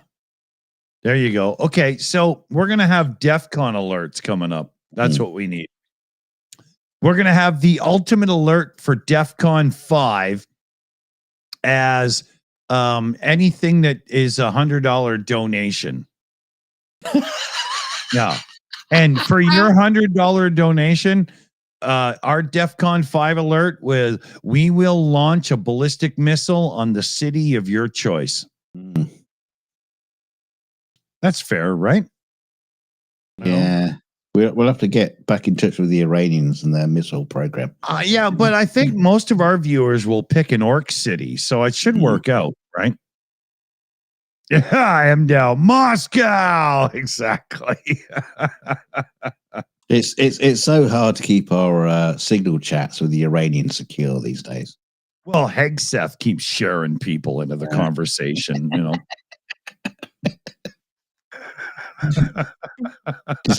just coming in showing his guns. Yeah. There's a picture of his penis, and then 3 other people are at it. It's terrible. Yeah, I got a new tattoo on my penis. Yeah.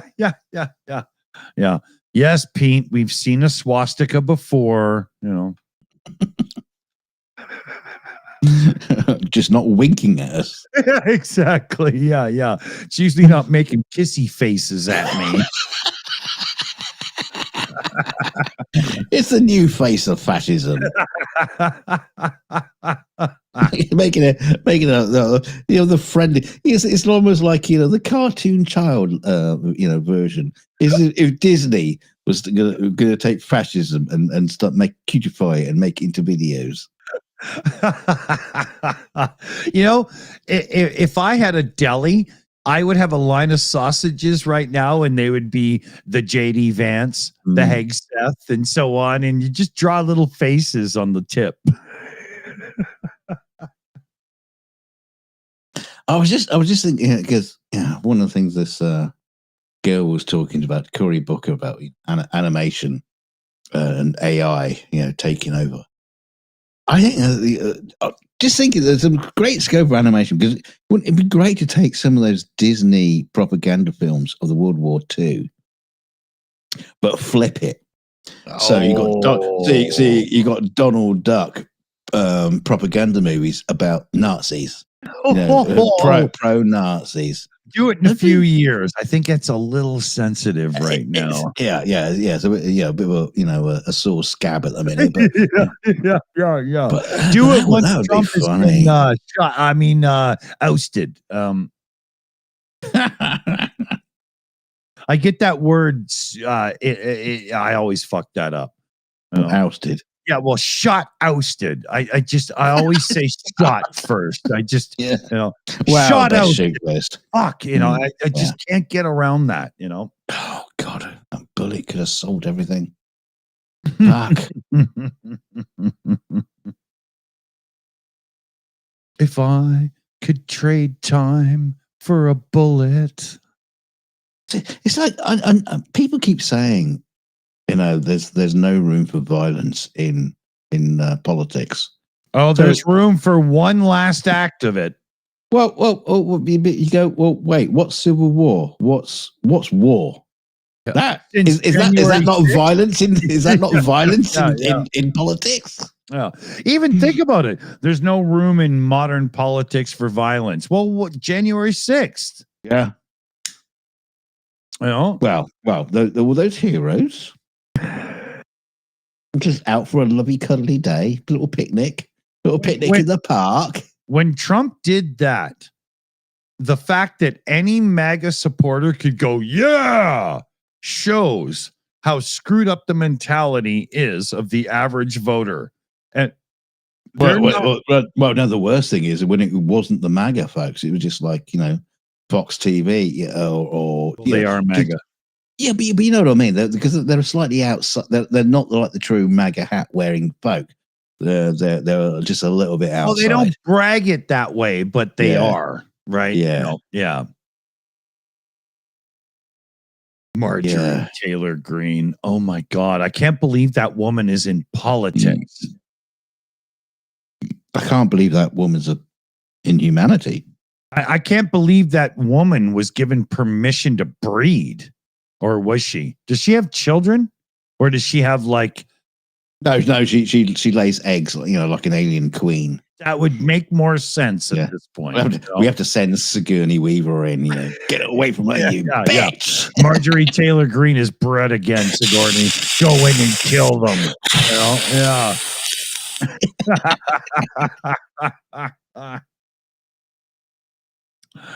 Oh my God. But she's worse than that one chick from Alaska a couple of years back during the first Trump thing with the what was that idiot's Palin? What was her name? Michael Palin. No, he's funny. No. Sarah Palin. Sarah Palin. Yeah. Marjorie Taylor Greene was like birth from Sarah Palin's afterbirth and is the second coming of the Antichrist, you know? Yeah, no, Sarah Palin seemed kind of like, calm and normal in comparison. Right. But at the time, she was the right winger, right? She was just off the charts, you know? Well, the thing is, you can do that across the board with the Republican Party. You look at their predecessors. And they're all they're all right leaning, but my God, they're nothing like what's common sense. And how it must be so hard to be like a Republican politician, just like keeping your head down in amongst that nest of vipers, just trying to get along with your job. But this is what I was going to go to. Your perfect point, because if you're supposedly a Republican and you don't agree with this version of the Republican Party, but you're holding out so that it goes away and you can reclaim the party, to be honest, I ask you, why are you identifying as a Republican at this point? Why are you not something else? Independent, Democrat, something. If you don't agree with the Republican Party, why are you still there? And if the only thing, financial support, that's what I was getting at. If the only reason you can admit to yourself when looking in the mirror is greed, then fuck off. Well, it's not greed, but it's the financial support of the GOP, and you need that to get voted in, as we all saw that in Wisconsin recently with Elon Musk trying to buy the votes. But look at it this way. A couple of years ago, we had a couple of flat earthers that switched and became non-flat earthers, and their stock boomed, and YouTube loved them, and all that crap and whatnot. The first few big Republicans that swap to the other side because they can't take it anymore could take that wave, but they're not willing to. Yeah, but they could also be taking a bullet at the same time, and they're probably not willing. But those people, if you're not willing to do that, you shouldn't be in politics, because that's not what we need. We need people that are in it for the people, not for the career. Oh yeah, that's what Bernie has been talking about, and AOC. She's been talking about the fact that we need politicians are from the people, like the good old days when it used to be from the people. But no, like people practically go to like school, politics school, to learn how to be a politician and how to become and part of that will be learning business and how to become a fucking billionaire while you're doing politics. So it's all, everybody's got their fucking hand in the tin of the economy, and it's how can I use politics to make me richer? So I can do more politics. It's it's a race to the governor's mansion and stuff. Not like when you look at people that are like city councilors and stuff, those people get into it because they actually want to make a difference. But by the time you get to national politics, it's all so watered down and lost. It's a joke. Yeah, but the thing is, it also, that goes back right through history. Like to George Washington and Abraham Lincoln and people like, they were rich bastards. Yeah. They weren't poor people. They weren't like a slave that got their freedom and come up through government to become president. We had none of that. The guy from the janitor from Back to the Future. None of that shit. Yeah. Willie Mays, right? Yeah. None of that one. They were rich bastards too back then. Yeah, and it's kind of like been part of American politics. Right from the start. Yeah, well, America rejected the idea of royalty and a king, but they did it through influence and wealth. Right? Yeah, which is more or less pretty much the same thing. Yeah, but it doesn't always get handed down because young ones can fuck it up. There is a little bit of earn to it, but I mean, Trump didn't earn anything and he almost fucked it up 3 times. So it's not foolproof, right? Yeah. You know? Well, the foolproof thing was supposed to be, president can run more than 2 terms. Yeah, that was or elect. Sorry, elected. Yeah, well, Trump's got this figured out, right? Yeah. That's what we were talking about the other day. Yeah. But that was their get out plan to not screw things up. But it's not going to work. I'll tell you this: if Trump lasts the term, and I highly doubt it, with all the legal stuff and whatnot, I highly doubt it. But if Trump lasts the term, in my view of things, the left will take it after that, and it's going to be a long road to recovery for the Republicans after this. The Republicans are supposed to be the party for wealth and commerce and so on. But the modern Republican Party that's going on right now with MAGA is so geared to the uber wealthy that even the somewhat wealthy are feeling the pain already. This is not going to go down well. No, of course not. I mean, the thing is, you go back to, Trump had his first term. Yeah. And then the Democrats won and Biden got in. I go, oh, okay. Yeah, Biden won. And then for some reason, that wasn't good enough. Let's put Trump back into power again. But wait a minute. Things were fine under but Biden. Trump won. Trump didn't win on politics. He won on social media. Yeah. Right? I realize that, but but it shouldn't have been like that because exactly. You should have just been going, yeah, Biden's done okay. There almost should be an IQ test that you have to pass before you vote. Otherwise, MAGA would have never won this one, right? Well, yeah. Well, there should be a fucking IQ test to use the internet. Yeah. Should have a license. I mean, you have to buy a fucking dog license, or a driving license. Why don't people have a license to use the internet? You can just say, "Oh shit, you won." Yeah, that whole thing with Trump, it's all computer when he cut in the Tesla. Yeah. Oh my god. So, someone should explain to him that's how the internet. The internet? What? It's all computers. Yeah, exactly. Hello, computer. Yeah. Hey, fucking Donald Trump, have you ever seen Facebook using an abacus? No. That's how he works out his tariffs. And that fucking what was it? The formula that he held up. Oh my god! How to work out. It was like delta t. Delta t. That's change. That's a change in time. Yeah, and not that's got nothing to do with delta t equals blah blah blah blah blah. It was fucking bullshit. I know. Anybody that's in like university level anything, mathematics, could start working that out and go, well, wait a minute here, that's not really working out. Yeah.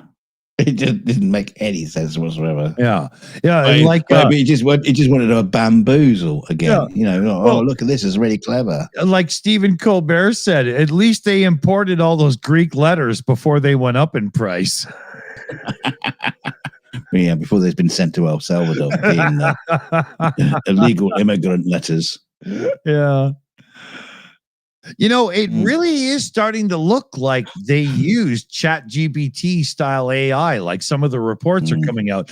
Nick Suter had this one on In Time, and it's really starting to look like they did this for this firing stuff, because every time they do a round of firings, they go, oh, fuck that up, and they have to hire a bunch of people back. Can you imagine how, if you were the guy or girl who was fired or whatever. Yeah. Okay. That's why I did the pause, right? Sorry. Right. But if you're the person it could be a cat or a dog. if you were the person who was fired and then 5 days later asked to come back to work, tell me how energetic and hyped up for work you are, and how involved in the current administration you are going to be. How fucked up is that? Yeah, you'd be checking your back to see who's going to stab you next. Exactly, right? If your wife even says, well, Trump did one thing right, you'd be wondering if you're going to get knifed in your sleep. Yeah.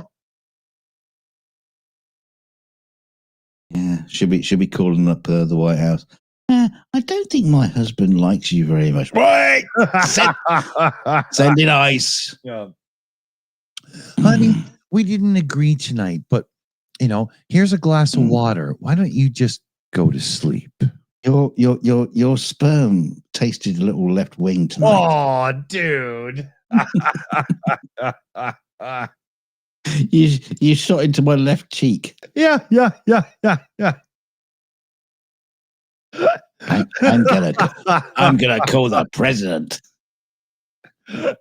Oh man. That's one thing I can guarantee Melania doesn't know, the taste of that. Well, I'm sure she tastes and she knows the taste, but not that particular brand. Yeah. Oh God, we haven't talked about that git either. Oh, Russell Brand, man. Oh, let's not. All I'll say is a lot of our suspicions are being played out in legal charges right now. Yeah. See, the thing is, I'm not a hater. I am. You might not think that, but that's one git that, quite frankly, I don't care. Just send him to the fucking hounds, send him to the wolves, throw him to the tigers, throw him to the lions, because that little cunt has been he's the worst. A stain on the UK. He's one step away from Andrew Tate levels of embarrassment nationally. I don't know. I think he's probably bigger than that. I don't know. Well, worse than the UK. I mean, yeah. UK smaller, right? So yeah, and we don't have Andrew Tate. That's your problem. No, it's not my problem. Not at all. Your problem. Yeah, not my problem. Not at all. Not at all. I wasn't the orange painted asshole who gave him passage to come back to America. So. You know what's really funny? You know how bad the MAGA position is right now? Even Joe fucking Rogan had to say no to something that came out recently. I don't know what it was, because as soon as I saw the headline, I was just like, haha, that's funny. And I don't care, because Joe Rogan is like, an anal wart. He's one of those things that won't go away, and it's really annoying, but it's a fact of life that you have to deal with, right? I see these thumbnails in YouTube videos, like from like Luke Beasley and stuff, like Joe Rogan drops bombshell on Trump, and he's got that image of his head in his hands.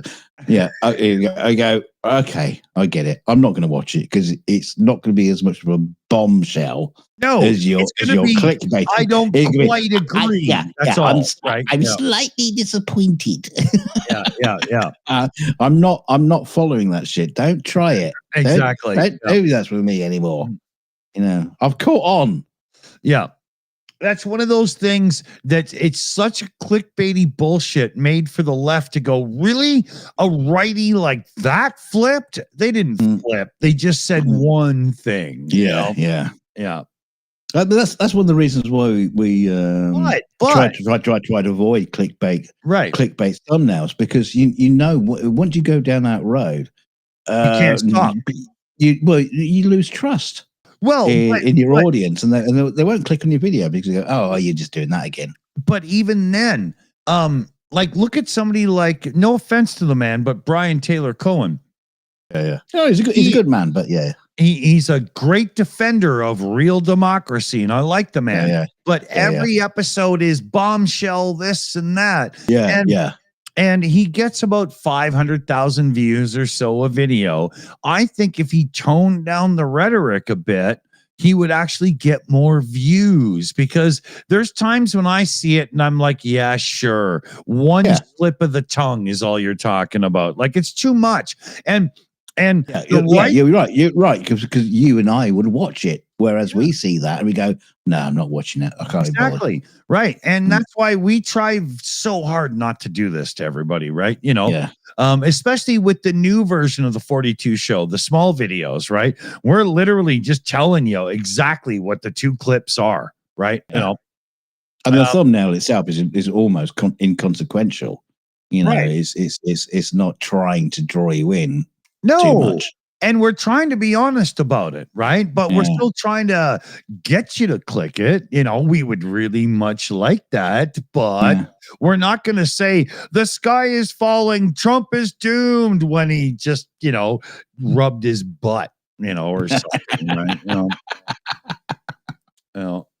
Although if he did do that, the sky would fall probably. Yeah, but there's the whole thing. Again, no offense to anybody. And I'm not talking about Brian Taylor Cohen or anybody now, but even though he has an instant bestseller book, but they all have. But that overselling it, the writer doing that as well, and when it becomes a battle of the clickbaits, once again, that goes against everything I say, when you shouldn't base your argument on why you don't like the other side. I need to know more. Right. And so that, I do believe, is the same argument. Right. You know, I need more. When Rachel Maddow goes at the right from MSNBC, sure, she has a blast doing it, but she does balance it with some reality in the reporting. It's not just you know, right? It's not opinion. That's right. Yeah, there's substance to it, and there's opinion that story that I shared with you the other night, that I hope we're going to bring up in next 42, was just staggering. Yeah, just insane. But so I'll shut up. Carry on. And but she, Rachel, she delivers opinion and attitude in the delivery while delivering the facts, right? And that's the I have a lot of appreciation for that, because I like the delivery, because I agree with it, but I like the fact that I'm getting facts, not just an op-ed script or whatever. Yeah, you know? Right. Yeah, no. Her team are really clever, because, you know, obviously, you know, she'll have a current story, but then there's lots of other stuff that's happened in the past that can back up exactly, you know, the claims or the idiocy, or the you know, the just the fucking lies or whatever. And she can and she's got all that. She's got all that material, and she can bring it to the table, and then, you know, tell the story. Is today's story, but look at what's happened over so many years. Or she'll go back to his first term, or before, you know, he was president. Yeah, here's Trump on this issue. You know, he said this today, but look at what he said 20 years ago. She's her team had just nailed it. And how they can just jump to all that, you know, detail. Very much so.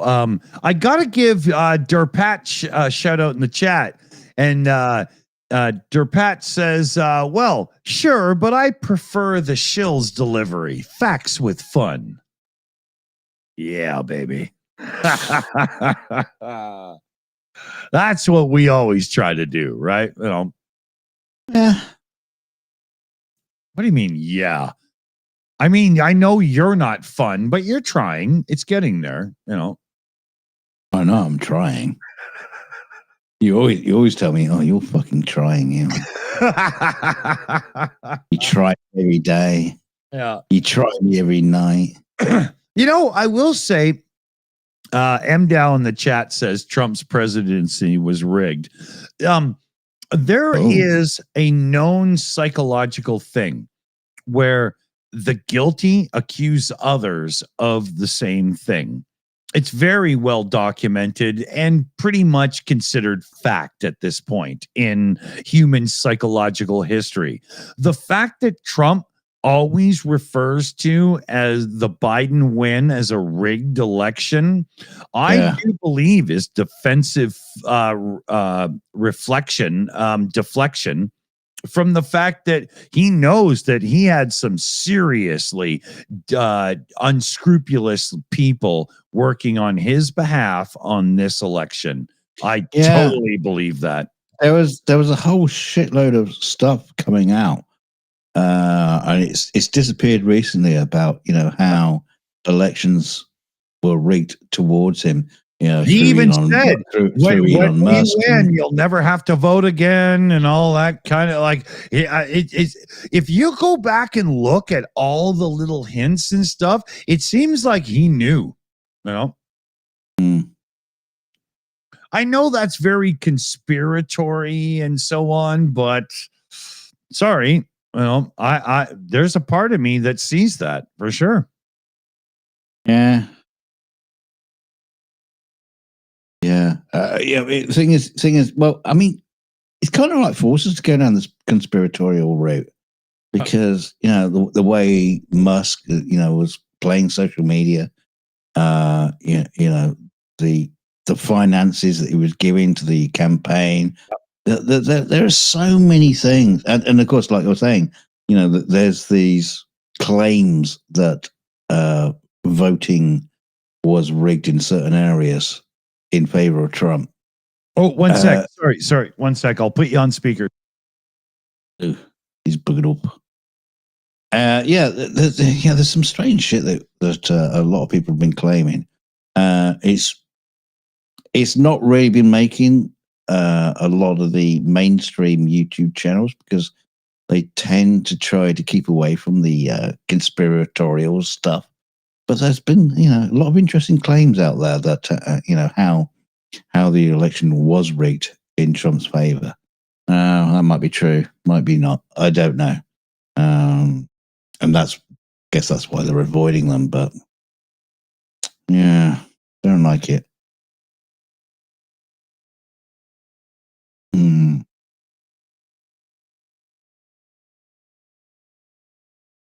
He's buggered off, and I need to bugger off too because I've run out of drinky poos. I don't have Steve Walsh in the chat sending me drinky poos. Felix's supper showed up. I just need one more minute. Oh, bugger off. I need a minute too.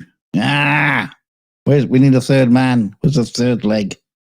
And I'm not just talking about the one that's what else? Where else can we go with this? Yeah, what do you think? You guys think of the chat? What the hell do you think? Little green leg. We need a drink break. There's Mexi girl. Yeah. Interest in the Middle East. The Middle East is just another fucking mess. The whole Israel-Palestine thing. Jesus Christ. Never fucking ends. It's like you see, it just seems to me like some people aren't just got no fucking interest in peace. It's just like they want it all. Yeah, Tim Nelson says it's all tied together. Yeah, by who? I mean, we all heard about there's deep state, people in control, they and them. I don't think that. I'm pretty sure there's none of them there.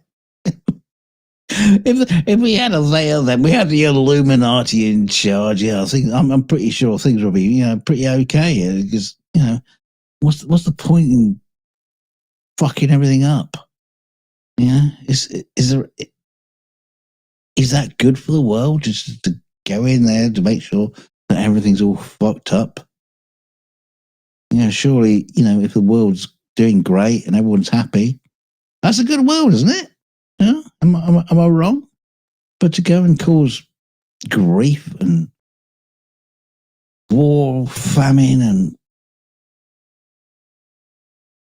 just doesn't feel like it's.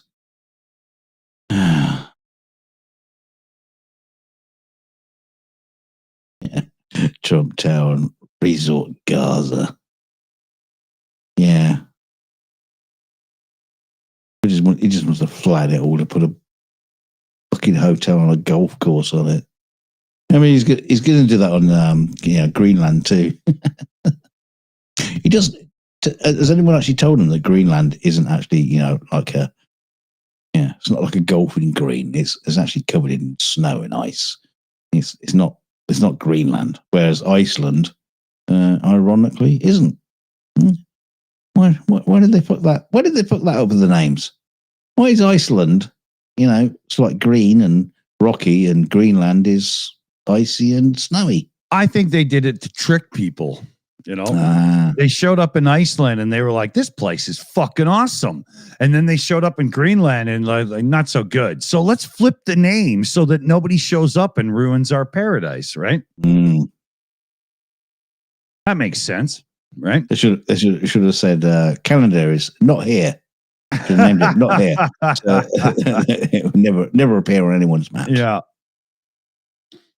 All right. Okay, let me just I had one of the cool guys deliver the meal, so I had to give him a good review there, Yeah. Yeah. Or did you do a dance or something?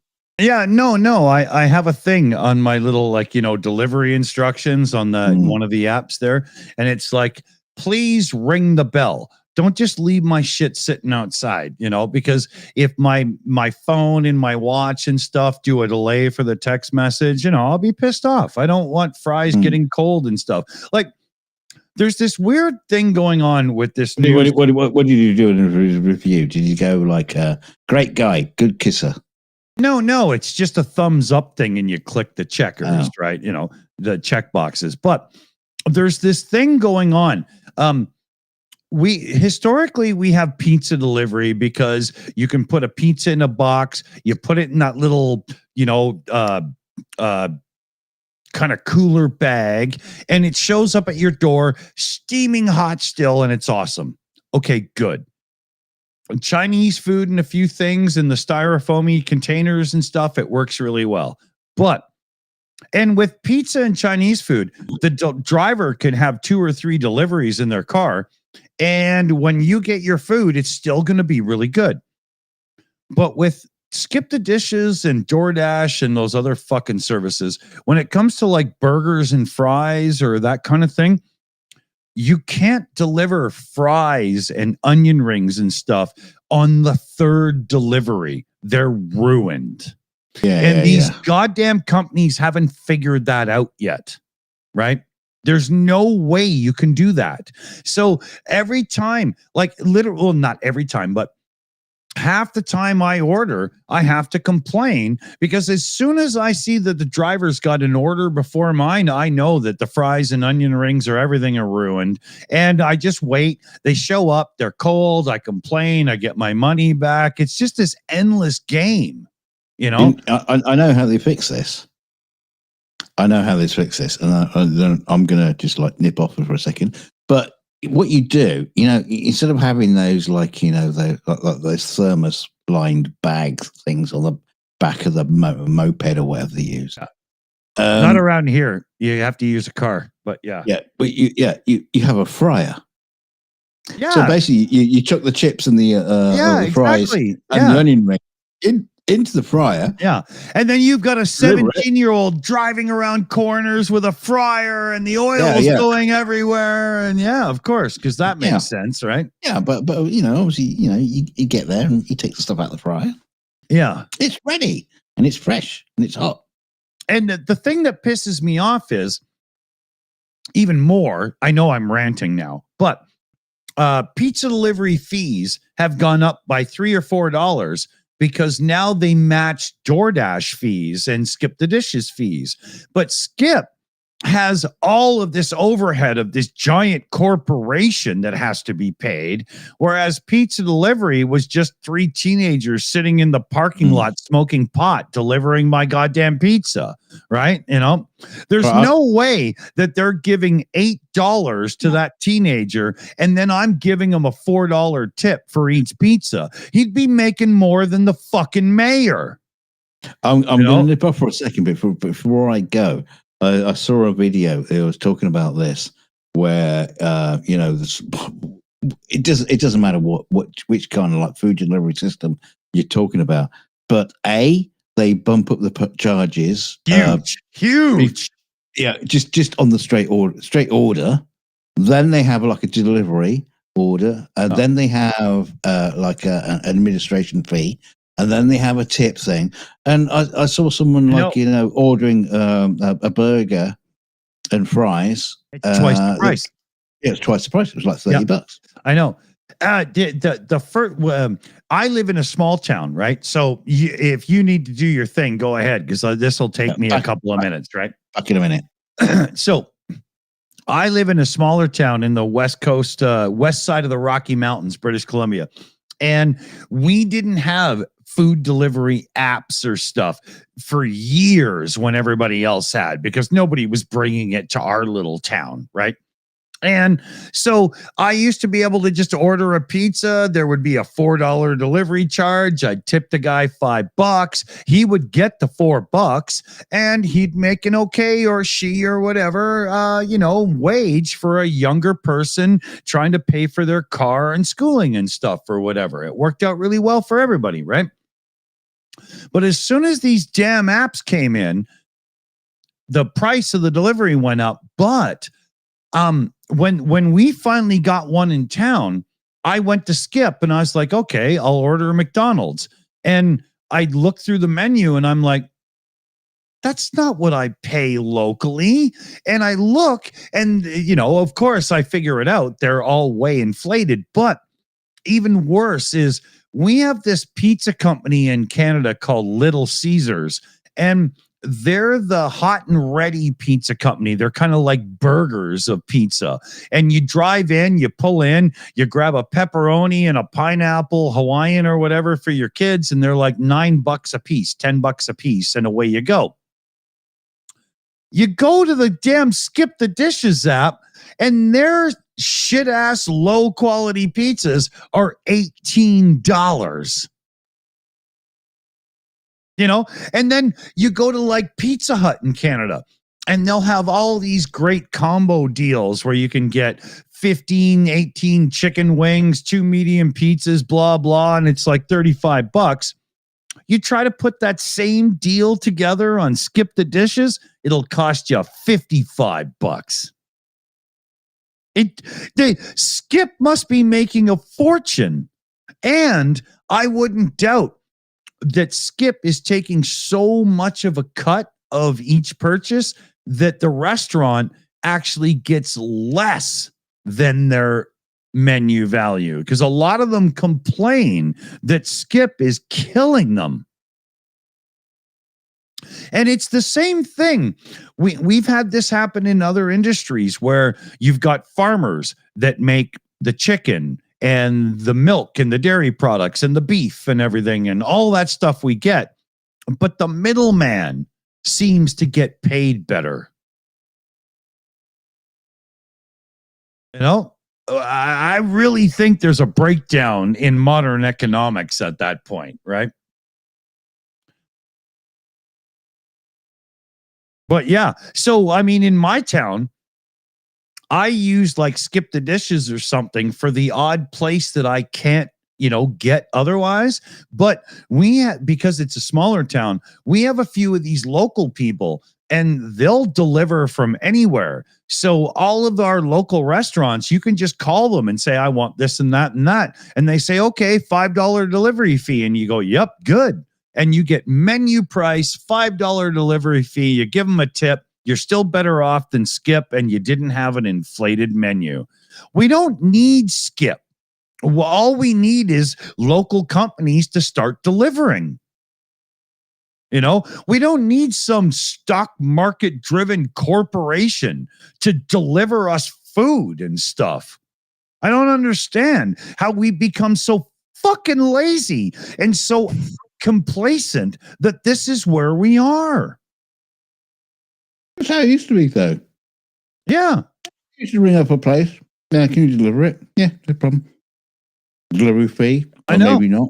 Yeah. This whole sort of internet kind of thing where, you know, you have the same with Uber. You know, you order a taxi. Yeah. You ring up the taxi firm and the taxi would turn up. Now everything is like online, so you're paying that fee and you still get the same service from the taxi driver, but you know, it's this kind of like handoff personal approach. Yeah. Where, you know, you're doing it all through the internet and not actually talking to someone. I tell you this, I know everybody's into the Uber thing and all that stuff and blah, blah, but I call taxis, man. I do. We do finally have one of those ride sharing things in our town. I don't do that. I want to know that if I get into a car that I have to pay to drive me somewhere, I want to know that that smell is helping an immigrant have a job and not just a local guy fund his pot, you know, thing or whatever. I'm being a joke, right? I'm joking around, but I like the idea of licensed cabs who, like in the UK, they have to take a test and they have to know the roads. I don't just want to call some guy who's too lazy to have a real job. You know, I don't do that. You know.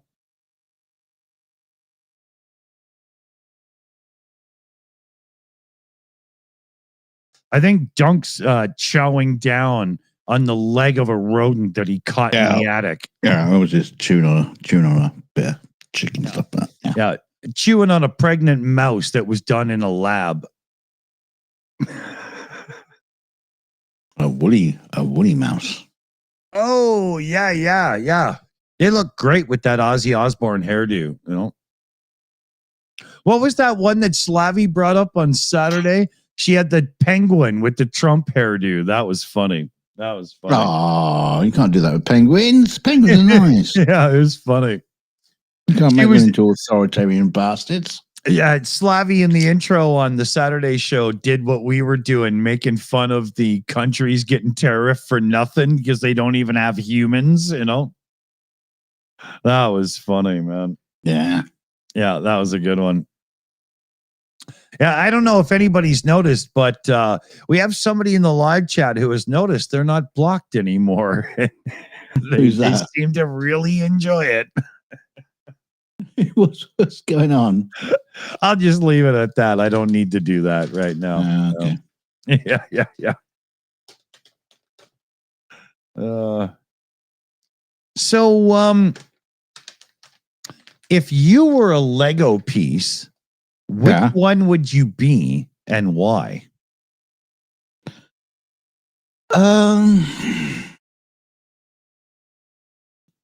I'd be an aider because I'm not a masturbator. I'd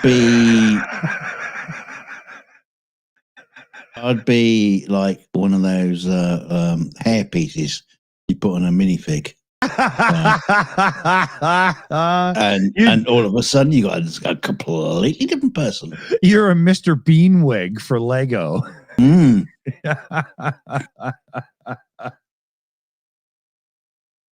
No, if I was going to be a Lego piece, I'd be all of them because they're all so cool. Oh, that's cool. It's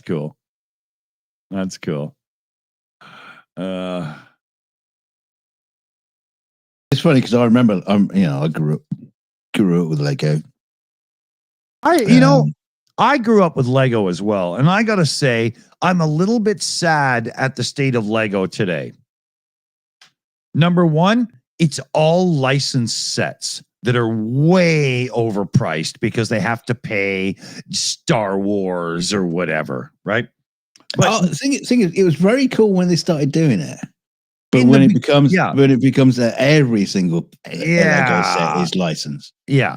But the other side of that is with all these licensed sets, they're so keyed in on trying to make them look better than they used to in the 70s and 80s, that there's too many custom pieces being made instead of just using the damn bricks. Yeah, a lot of people I know mentioned that. Yeah, it's way too out of hand now. I bought my son upstairs in his bedroom has this viciously cool space shuttle launch set from Lego, and half of it is not Lego. You could just simply buy in another kit. And as we were making it, I was like, "This is not the way it's supposed to be." Yeah, you know, they've made a lot of curves and angle pieces over time. You know, there's a lot of pieces on my son's space shuttle that would be useless to any other Lego set. That's not the way it's supposed to be. You know, I remember as a kid, I could take my Legos apart and make anything I wanted, and every piece worked. You know, yeah, and it was normally a house. yeah. Because at one point, that's probably actually all you can make with Lego. Is just like a house. Actually, no, because we made spaceships and all kinds of stuff, and sure, it was all blocky and whatnot, but it was, just like coders from the 8-bit computer era say, you worked within the limitations of what you had and came up with greatness, right? And that's they've ruined that side of it, Yeah, I don't know if they ruined it. It's just advanced, get a grip, old man. No, I think they did ruin it on purpose, because it's all the aftermarket companies that now they don't have to worry about the patent that make real Lego. Lego themselves are just they kind of make they're like a movie theater that just make toys that you can buy after the movie that you assemble or something. They're not the same anymore. Well, I find like Playmobil and stuff have the more real Lego sets now, Yeah, but Playmobil have gone down the same route as well. Doing the franchise, license stuff. They're doing, the DeLorean and of course you're not really building it because it's just molded to. It might as well just be a model, right? Snap together, right? Yeah. But they're doing that with like I say, Back to the Future, Ghostbusters, and all this kind of stuff. But we have a few like Japanese Lego companies or Chinese or whatever in Canada now.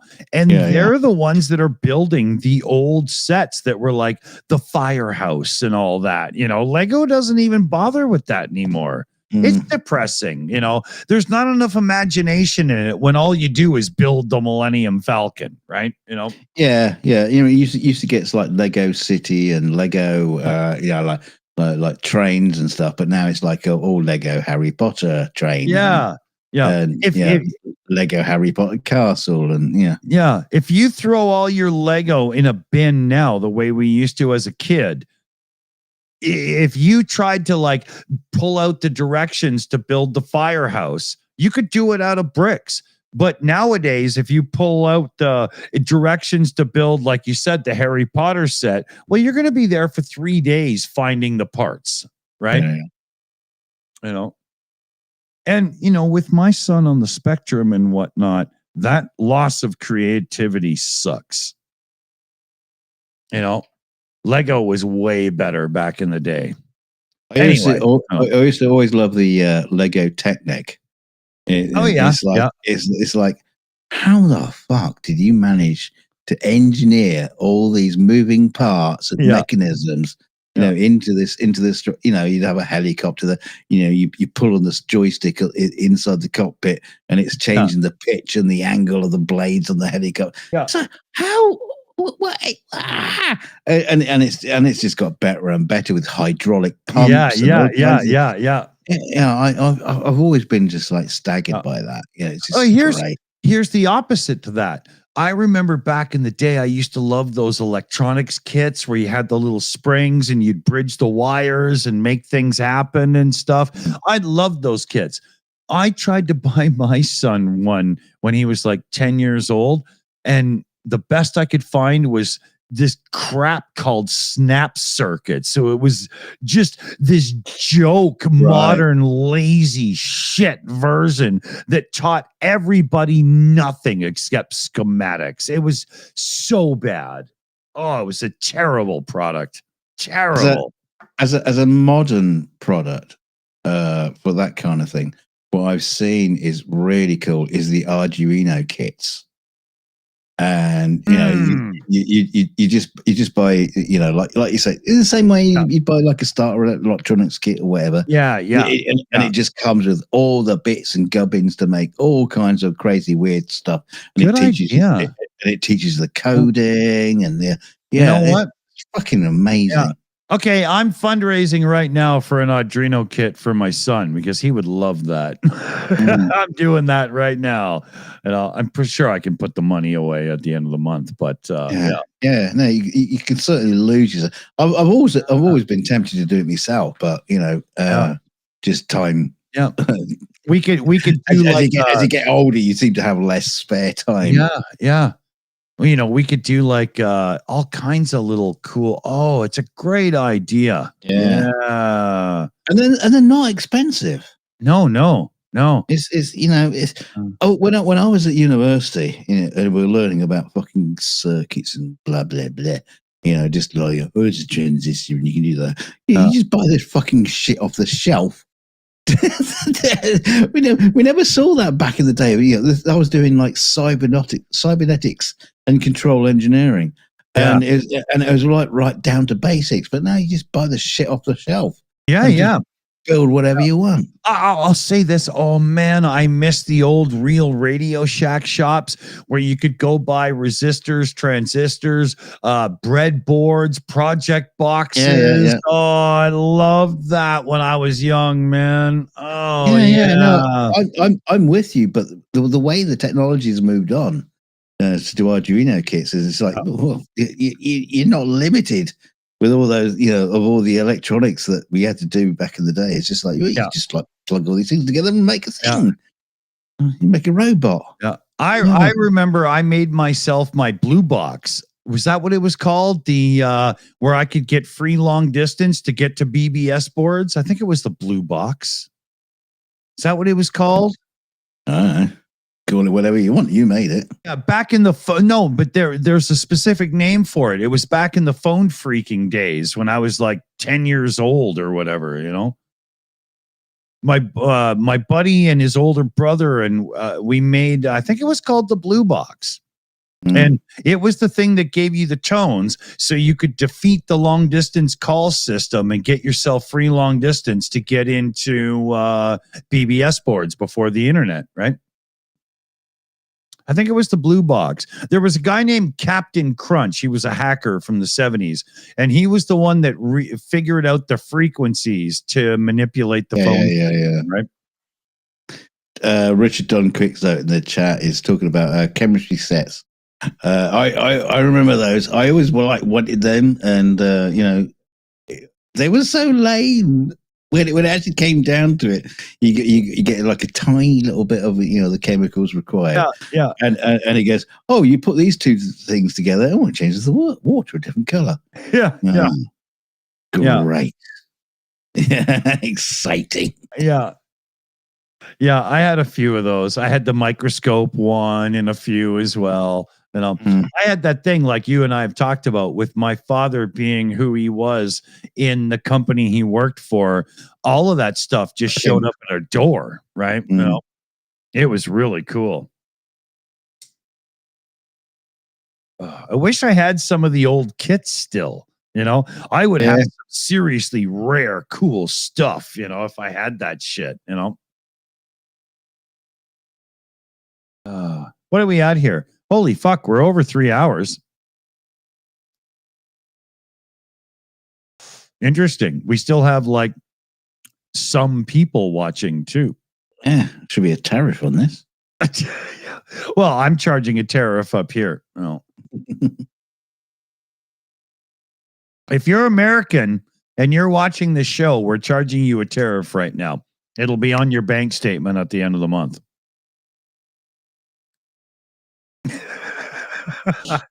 Well, I guess it's time to go to consumer advice. Well, hold on. Work in the chat says Battleship on paper. I'm into the 70s toys. I have a original Simon in the box and it's mint condition. I also have an original first edition electronic battleship in the box and everything here too. Yeah. Love that game. Oh yeah. Yeah, but like a guy said, me and my brother, we did battleships on paper. Yeah. Yeah. I have that Merlin. I have the red Merlin one. We have one other one too. A Mattel, I think it's football. Can't remember. Love those. Well, that doesn't help. Yeah. It's a white with a green, little dots moving around. I remember it from the 70s. I grabbed it at a thrift store recently for like $5. If I put it on eBay, I'd get 100 for sure. But I'd rather have the toy. Well, yeah. And it's all bleep, bleep. Yeah, bleep, yeah. bleep, I'm not even going to play it. The only thing I did was open it to make sure there's not like a battery or a capacitor that's going to leak and kill it, you know? But yeah, we should go. We've been way too long. Remember to hit subscribe and like and all that shit. This channel's pretty close to being monetized and we could use the help. Yeah. I don't know. Go and hire shitloads of prostitutes and say, "Oh, you should subscribe to this channel." I know it will cost you, but in the long run, it'd be good. It's like it's like dealing in stocks and shares. If you're willing to pay to rub titty, you can pay to be here. As PJ says, we need 38 subs. Yeah, get yourself arrested by ICE and go to El Salvador and get all your prison mates to say, "Hey, we should sub to this channel," because that's one thing they have in all those prisons is lots of internet access.